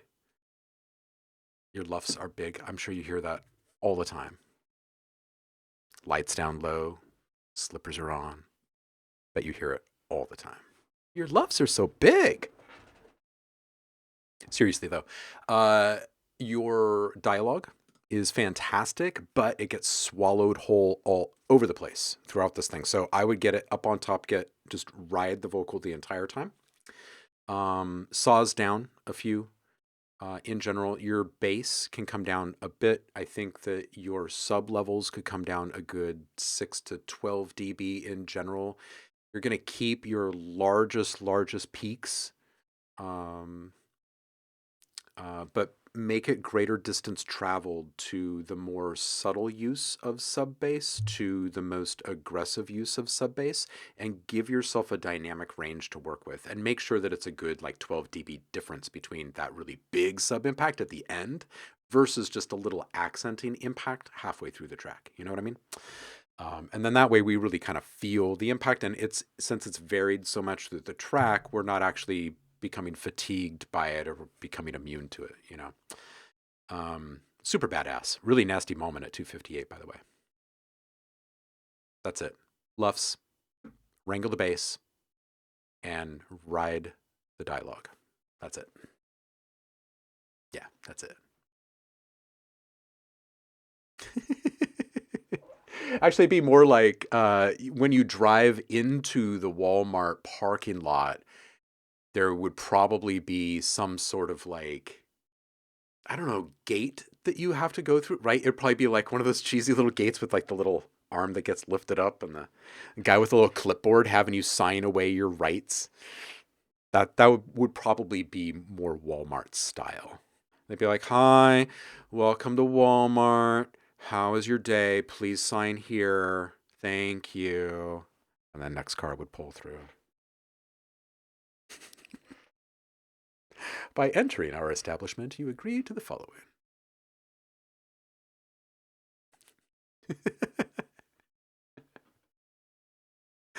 Oh, what would Liv have to do to actually get the banhammer here? What would Liv have to do? Oh my goodness. I don't think you can get banned for that. That's just bad humor, but what could you actually get banned for? I don't really see you do it. I just don't really see it. Walmart Plus includes Brawl subscription. An unlimited Brawl subscription. And that comes bundled with some really cheap mobile plan. Okay, Rio. Oh my goodness. Rio. We got wait a minute, why are we in here? This is, what do we got here? Oh. Well, Rio, we've got a couple here. We've got one, two. Oh, we got this. We could do this. We got this. Includes Straight Talk. Yes, that's exactly what I'm talking about. Walmart Plus includes Straight Talk, phone plan,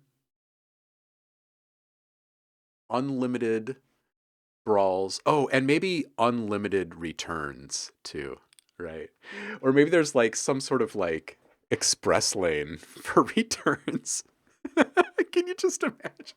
Sorry, I hate Walmart so much. I never go. But when I do, like you step inside one of those places and it just feels so soul sucking in so many ways, right? And then I can't help but start feeling bad for all of the people that are working there. It's like, great, they're employed and they have a job and that's great. But also, oh my gosh, they're coming here to do that every single day, right? And you could just see like each time you see these people, they're like, they have just a little bit less of their soul, right? It's like, oh gosh, you guys, we got to fix this. We got to take down Walmart, you know? But those the customer service lines, like when you walk past those, you're walking for like 15 minutes and you're like, these people are all still in the same line, right? Like this is like going to the airport and seeing the security line or something. And they're all like, this guy's in line because he wants to buy a lighter. And this guy's in line because he needs a headlight. And this guy's in line because he needs a can of spray paint. It's like, and they're all viewed as criminals by the place they're shopping in. Oh my God, the place is horrible. All right, I'm going to stop my little rant. It is a monument to exploitation. It is true. It is so true. Okay, Rio. First one is Perp Clouds. Let's listen, shall we?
Okay, I like this.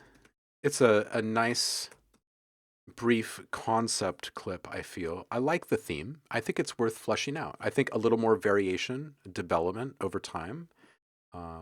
Hearing that, you know, some pitch change and try to figure out what it is that this would do. Where is it going? What kind of lead voice is it going to have? And what's it going to do? And then I think that once you figure that out, you've actually got two things here to work with. I think that first, you've got some commercial value in this because the theme is catchy and useful. It can sit as a background element in a number of different types of videos, etc. But if it has a larger lead element, it would have a totally different feel, right? So I feel like, yeah, flesh this one out a little bit. I think the palette that you're working with right now is a good start. And there's really not much to pick apart here in the mix that you have. So I would say chase this. Develop it a bit more. Needs a huge 808, says Philogy.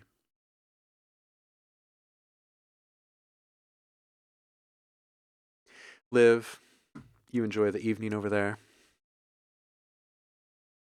Have a rockin' Friday night. I hope there's some entertainment there at the pub.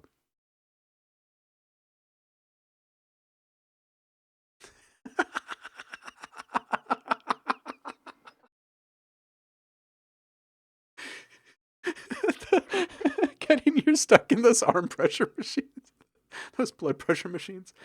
Oh my god! I feel like each time I look up at the chat, Guy Dewar has another non sequitur for me to view. Oh hell. Okay, the second one is called "Talking to the Moon," Bruno Mars remix. All right, let's go. See what this one's all about. I like this moon, by the way. Sit by myself, You're still in Walmart. talking to the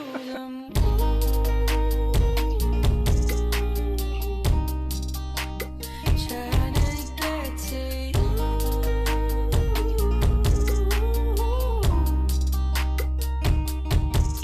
It hopes you're on the other side, talking to me too.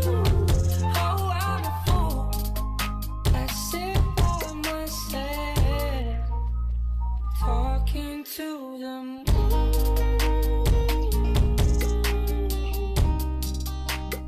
Trying to get to you.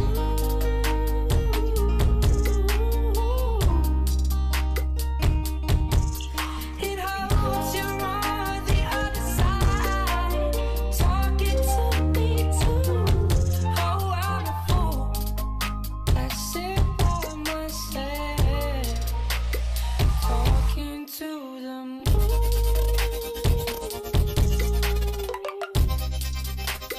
Trying to get to you.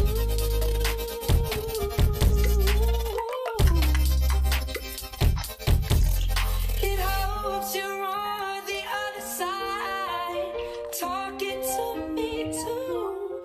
Oh, I'm a fool. Yeah, you got me thinking on this one, Rio. There's some interesting stuff happening here. I was gonna type that at 120, that lead, you could have that processed a bit more. Actually, I know there's already a lot going on there, but maybe even obscuring it a bit more would feel right. Going back to the 35-second mark, I was just kind of sitting there thinking for the first 30 seconds of listening to this that I don't think that the clipping effect, that kind of overblown, that blowout sound, like in your kick and stuff, is the right type of degradation. Like if you're going to try to degrade the sounds in this one, I feel like maybe more of a lo-fi appeal than an overblown appeal would be better for this vocal style. I just think that it would be a little bit more supportive to the vibe. I think that the kick, for instance, kind of clashes with the vocal delivery, and that it's kind of taking you out of the vibe that's being generated by the bass and the keys and the vocals, and then you've got this ba-bam, ba-bam, right? And it has so much harmonic information from all that distortion, right? Where if you were to degrade it in almost the exact opposite fashion, right? If you were to go for maybe like some bit crush and some vinyl degradation type noise, right? It's going to leave so much more sonic space for those keys to stay on top and for that vocal to really fill the whole space, and for whatever the bass is doing at any time to really fill up the entirety of the low end, right? The kick would then be there to kind of keep pace. I know that that's flipping your track, but I just kind of feel like the styles of the instruments and the sound design of the instruments and the delivery of the instruments and the vocals can find better alignment there. Just in the way that it's being degraded. It's really what it is. So, yeah, low pass filter, that's an easy one. Bit crusher, absolutely. Record it to tape, pour some coffee on it, sawdust on it. Nah. Giving away too much sauce. Excellent. Yeah. Aim more towards tape and vinyl and less towards like big blown out distortion, and you're going in the right direction, I think. Ricky Akimbo, it is you. I'm looking forward to this.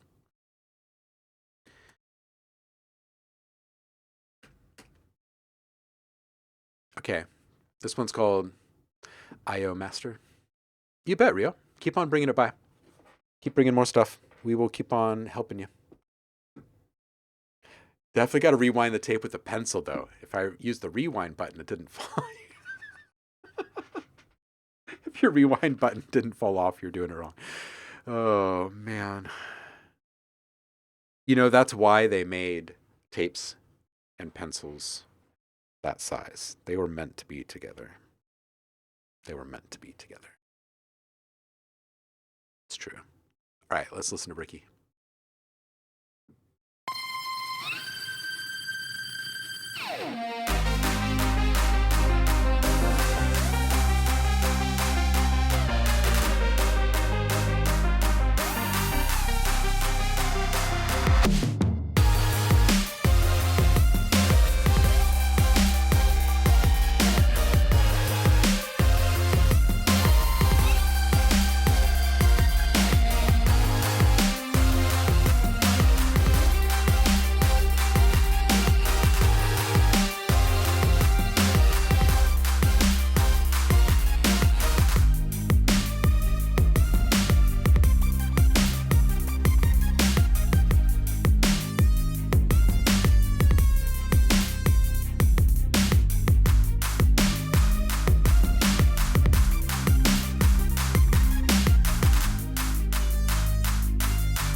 Okay, that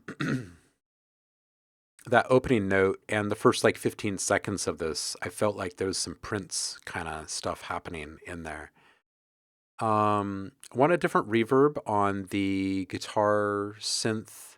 I heard it like pretty clearly at 35 seconds.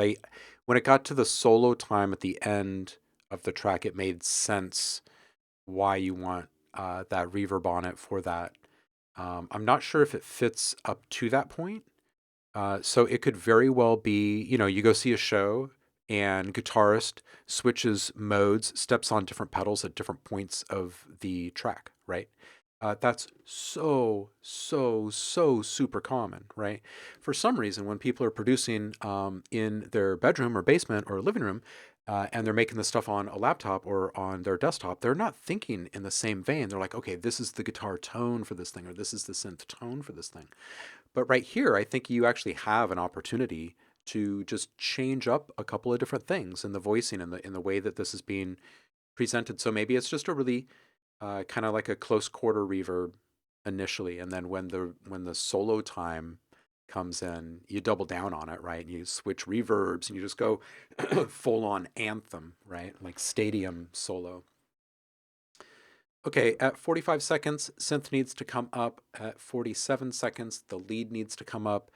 If my mind's ear, if my mind's, or if my ear's memory is right, there's a clap going pretty rock steady in there and it's pretty loud. So you're using that as your benchmark. You got to get those synths up. 104, double down on that fill. I think you can you could do one of two things. You can add an additional little double time something in there, or you can literally record a second fill and layer it over the top of this thing. It's not going to be a busy fill. It's going to be something that adds like maybe 3 hits throughout the entirety of the the 2-bar sequence or whatever. But it's going to give you just a little bit more energy. I think it would be really good. 206. Wanting a subtle change up going into the coming transition here. Just because we're starting to get into that kind of repetitive state at that moment. Just in general, this song is like bigger than your norm. I was not expecting this. I would recommend at a couple points of transition, I heard opportunities for small embellishments, suckbacks, reversals, momentary whooshes. Some of them could even be cut short. Some of them could hang over. But the other is the use of transition effects in various places that are not points of transition. And this would just be for the pace and the movement and just the ear candy appeal in general. So a good example of this would be, let's say you're at bar 8 of the 16 bars of that big solo, right? Well, let's put a big whoosh kind of thing in there, right? Like let's get some sort of transition effect to coincide with this drum fill that's happening there, to fill the space, to create the movement, and just kind of add this little sense of inertia and momentum. And we're all heading forward here. Yeah, I think that's what I got for you on this one. There's a lot of energy packed into this one, dude.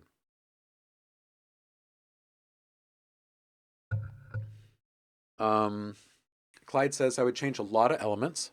That's just my opinion. I think that what you can do from one section to the next on a big song like this, where you have these very established sections and there's this structure that you're following, each time you come back to your verse, your section A, you don't need to present it the same way at all. So you could take a little bit of what Clyde is speaking to here and make more deliberate change over time with your existing elements, and break expectations. Right now, we all expect what's going to happen when you come back to section A again in your song. But if your volume mix has been shuffled, if it's like reprioritized, and all of a sudden like the pad is lead and the lead is like all filtered down and like doing something totally different, it's like, what are we even doing here? But it'd be so interesting, right? Because people would be like, wait, I was not expecting this. Tell me more. You've got me, right? So just something that can help engage people and help them be a little bit more of an active participant rather than a passive listener experience, right? Blanket Beats says, I feel like the guitar, it's good to make it a little bit offbeat, not perfect to make it sound real. Yeah.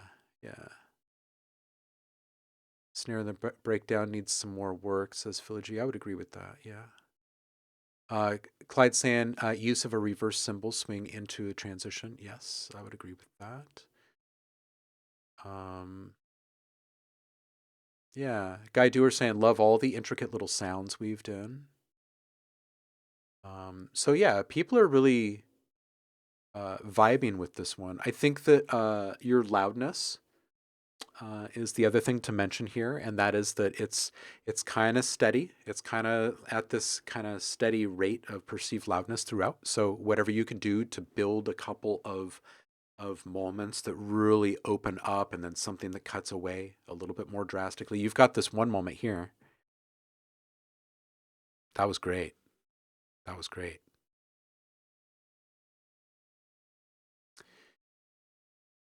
Indoor heating, and sometimes it is a huge complex track. Yeah.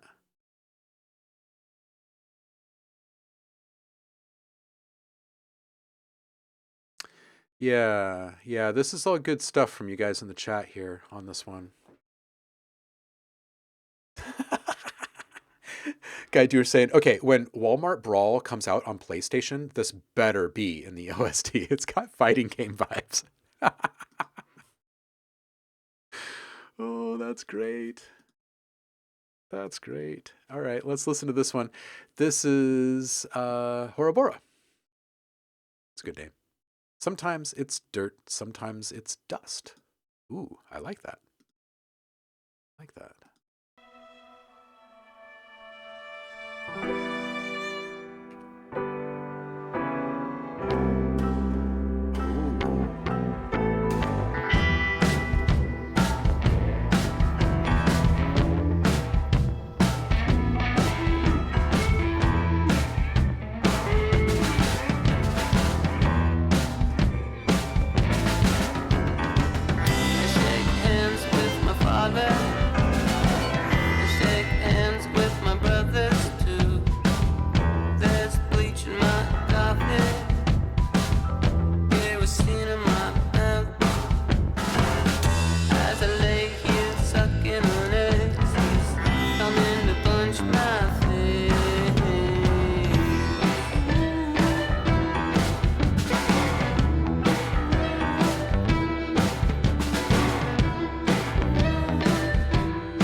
Behind the wheel of my Oldsmobile, ditch looks like a pretty good place tonight.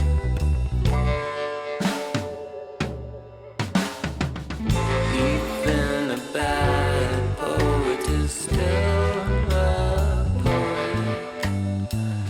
You'll never make anything that beautiful. Sometimes it's dirt, sometimes it's dust.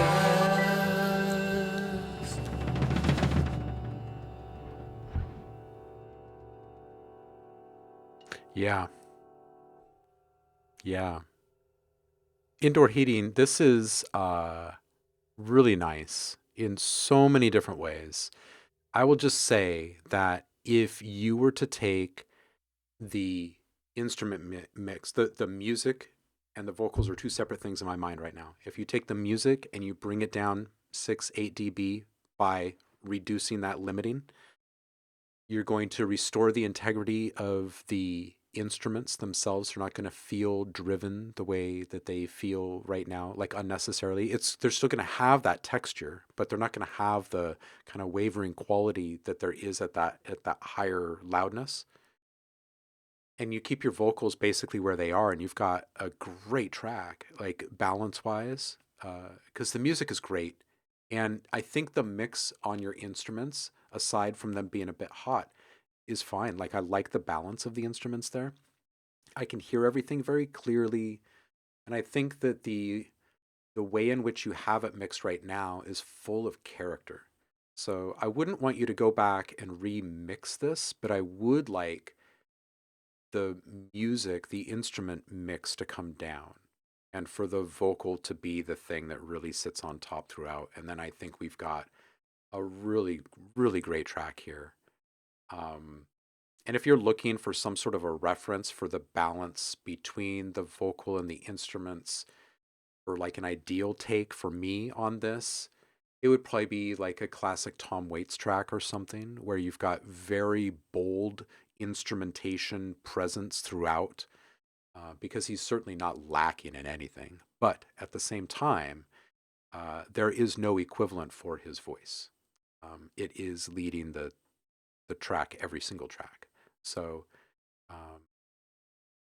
maybe that can be a guiding light in regards to the balance there. And if you're listening very carefully at around 148, you can hear the effect of the loudness, the effect that the loudness is having upon the bass. So what you can do is you can back off your limiter, just keep everything the way that it is right now, back off the limiter and hit bounce. Let your ears reset and then come back to this and listen to that one spot. Listen from like a minute 30 onward for about 30 seconds with the newest track, with the quieter track, and then listen to the louder one. And what you're listening for is the actual quality of the sounds themselves, right? And I think you're going to notice a difference. Tom Waits is all you listen to, especially when it's working on that song. Yeah, I bet. It's good. That's good. Yeah, so you're already there. You're already there. Just pay really close attention and be like brutally honest with yourself when you're asking yourself, like, is my vocal as loud as his? And is my bass louder than his? And, you know, you can put a Tom Waits track in your project. Nothing wrong with that. You're just going to listen to both of them side by side, right? You'll hear the difference. You'll hear the difference. And once you hear that difference, you won't unhear it, right? And that will then be your kind of standard for your signature sound. Yeah. Guy, take care, Josh. Have a good night, man. Yeah, it's okay. It's hard. It's hard when you can't hear it yet. But the operative word, like the most important word there, is yet. Don't consider yourself someone that doesn't hear those nuances. Okay? You can train your ears the same way that you train your palate, right? If you really focus, really focus, you can become an incredible chef or an incredible audio engineer or an incredible musician when it comes to making things align. You just got to really focus on the subtle nuances. And at first, it's going to feel like, man, we're splitting hairs here. Like there's really no difference. And then a few years into it, you're like, man, this is night and day. I don't see how anyone can not see the difference here. I'm going to flip the table. It is true. Indoor saying, I just hear so much space in his music, but I was never sure how to get it that loud and maintain the space. Rokusai saying, yeah, his space is created with mic placement. There you go. That's absolutely true. It's not effects or EQs or limiters. Try not to copy it, but take the volume balance between the instruments as an example. Exactly. That's exactly it. Clyde, you got it. I will skip you and we'll come back to you on the next track. All right, Indoor, I hope all that made sense, that it all vibes with you, and that it helps you make it even better next time around. MSP, it is you.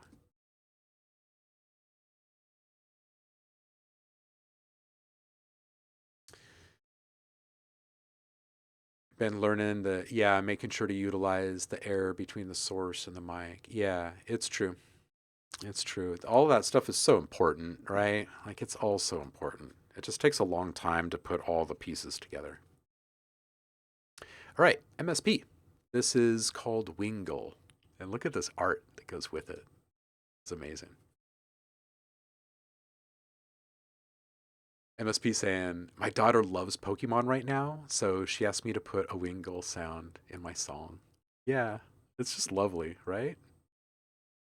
The simplicity of Pokemon, man. And a wife asked for bubble pumps. Nice.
I love the scribbling. at the end before all the squeaks. It's pretty great. Dude, I'm looking at these peaks in the beginning and I'm like, oh, these intro bits are so great, but they're already at just the right volume. But look at those huge peaks. I'm going to have to say luffs. And then it gets there and it's just the bass and it's just, it's just, you know, it's a fun bass. Yeah, love the down tempo vibe in the intro, and it's just a disgustingly gorgeous thing that you've made. Like, it's grimy and gross and beautiful, you know? It's like sludgy and fantastic. It's just fantastic. So good. Backing synth at 110, kind of having trouble getting around this wide ass big old bass that you've got here. The disgusting and gorgeous one. That's like the biggest, it's the biggest pitfall that I saw in the track was this guy trying to stand upright in the track. And it's hard to say turn down the bass because we've already been over that. It's gorgeous and disgusting as it already is. So we can have two outcomes here, I guess. We have two options. We can basically say, hey, backing synth that's having trouble being seen behind this big badass bass, you can suck it. Or we could say, hey, let's find just the right kind of saturation to run on this synth here and see if we can help it poke its cute little head out for just a moment. So just some thoughts there.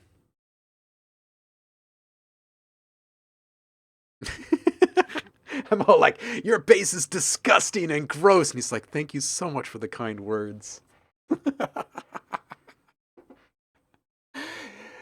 And Liz saying, I didn't even know a Wingo could sing like that.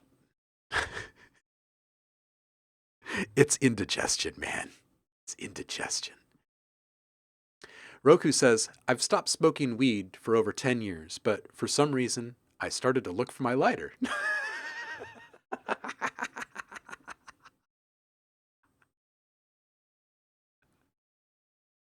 I know why you reached for your lighter. I know why. Yeah. MSP, that was fantastic. Clyde, are you back? If you say yes, I will click play. But if you don't say yes, we're going on to the next one and then we'll come right back. I'm going to go on to Blanket then. And I hope that it is actually Blanket music and that I'm not supposed to be saying Blanket.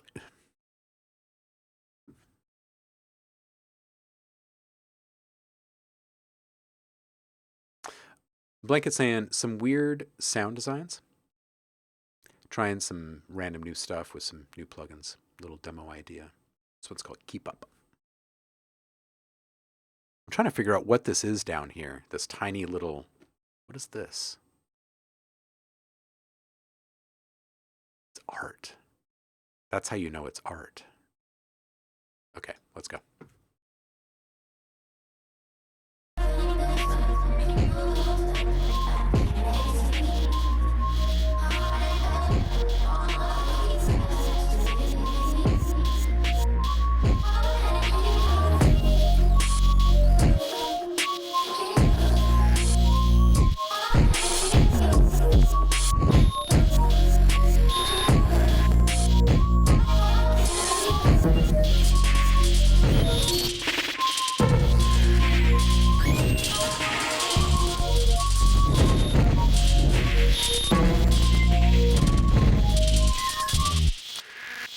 Loudness.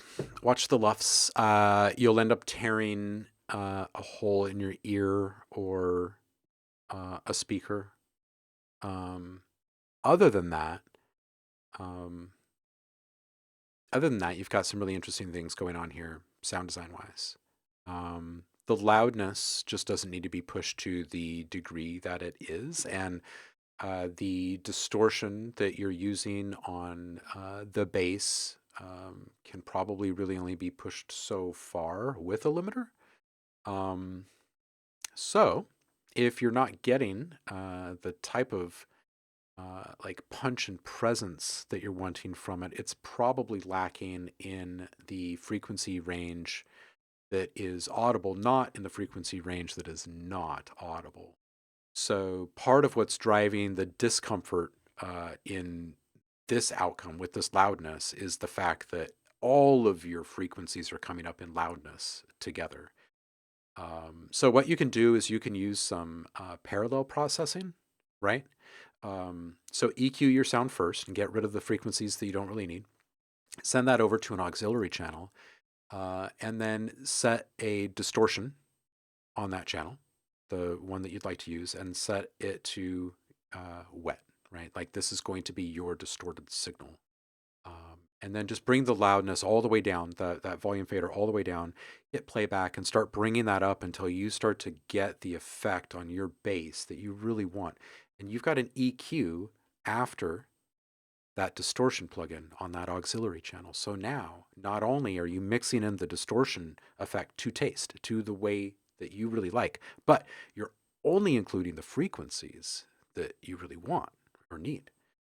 So that type of mixing will give you a little bit more control overall, and that'll help you kind of shape this thing. That'll be the first thing really to deal with, is the LUFS and getting it to a point where it's not uncomfortable, and knowing which frequencies you can get away with distorting is the first place to start, man. It really is. Those lowest frequencies, the ones below like 60 hertz, try and leave those really clean. And then that sub bass just fires out of the speakers like rockets, and then you've got all the crunchiness on the bass or all the weirdness on the bass, but it's in the frequencies that we actually hear and not in the frequencies that we don't hear. And that's going to clean it up a bunch. So is this when you route to a channel in the mixer? Yeah, so here I'll just show you really quick. So you've got a sound. This is the same in any mixer. Okay, we've got a sound, and I'm going to send it over on a bus to create an auxiliary channel, and then on this new channel, I'm going to put something in here. I'm going to put some effect in there, and then after that, whatever I put on there, I'm going to put an EQ on there, and I'm going to restrict the frequencies. So right before this could be a reverb, it could be a delay, it could be distortion, it could be whatever you want, whatever kind of process that you want to affect your sound with. And then you're going to mix this channel back in to your greater mix. Okay, you'll start it at 0 dB, or at infinity 0, right? And then you're going to, or negative infinity rather, and then you're going to bring it up to the point at which it starts to affect the bass in a really good way and nothing more. So it might not look more than this really low level down here, but that's okay. You're not mixing back in the bass. You're mixing back in the distorted signal of the bass, and that's it. And only the frequencies that you want. So it gives you ultimate control. Ultimate control. And that's how you win. Excellent. That is how you do it. Okay, I'm going to scroll back up really quick, and I'm going to hit play on this one from Clyde. Just see what we got here.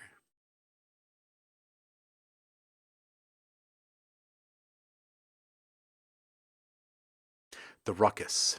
The Ruckus finished. Let's listen.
Okay, here's the thing. You've got a really good track, and there's a lot of really, really, really good decisions being made along the way. You've got a really good palette of sounds. You've got an incredible arrangement. You've got a lot of really good changes happening in the mix. There's a ton of interest here.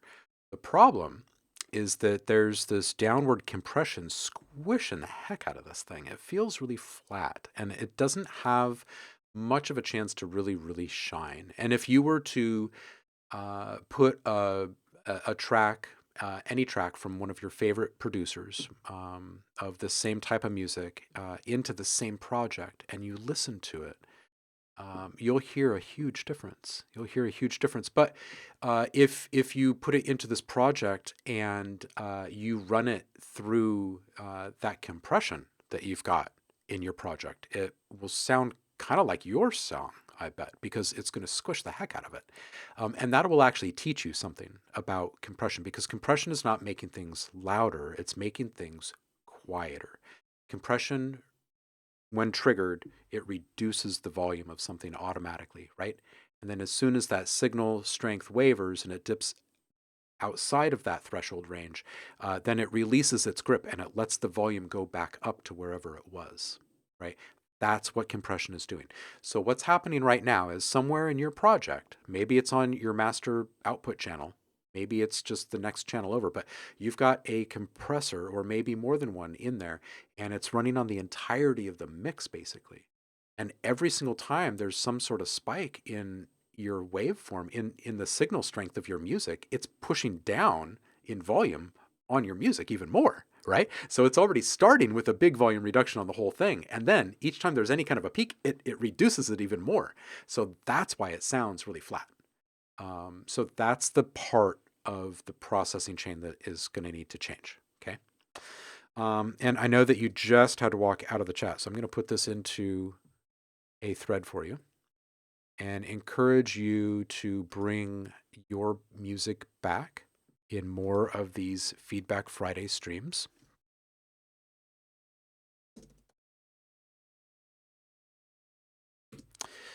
And we will help you. That's what I got for you right now. All right, kitty cats. It is that time. In fact, of course, we've gone a bit over, as we normally do. I'm going to come over here and kick the old box and see who is streaming on Twitch right now and who we can go raid. Let's go do that. Let's see who's doing their thing. Who are we following that's doing their thing right this moment? Ooh, you know what? Alchemy's on, and they've only got one person in there. We're going to go change that. I appreciate you guys. Thank you for yet another great Feedback Friday. It's always good hearing you guys. I hope all of you can make it back again next week and more. Keep bringing stuff by, and we will keep helping you. Until then, I hope you stay inspired. Have a fantastic weekend. We will be back together on Monday in just a few days' time. And I will see you on the flip. Let's go raid.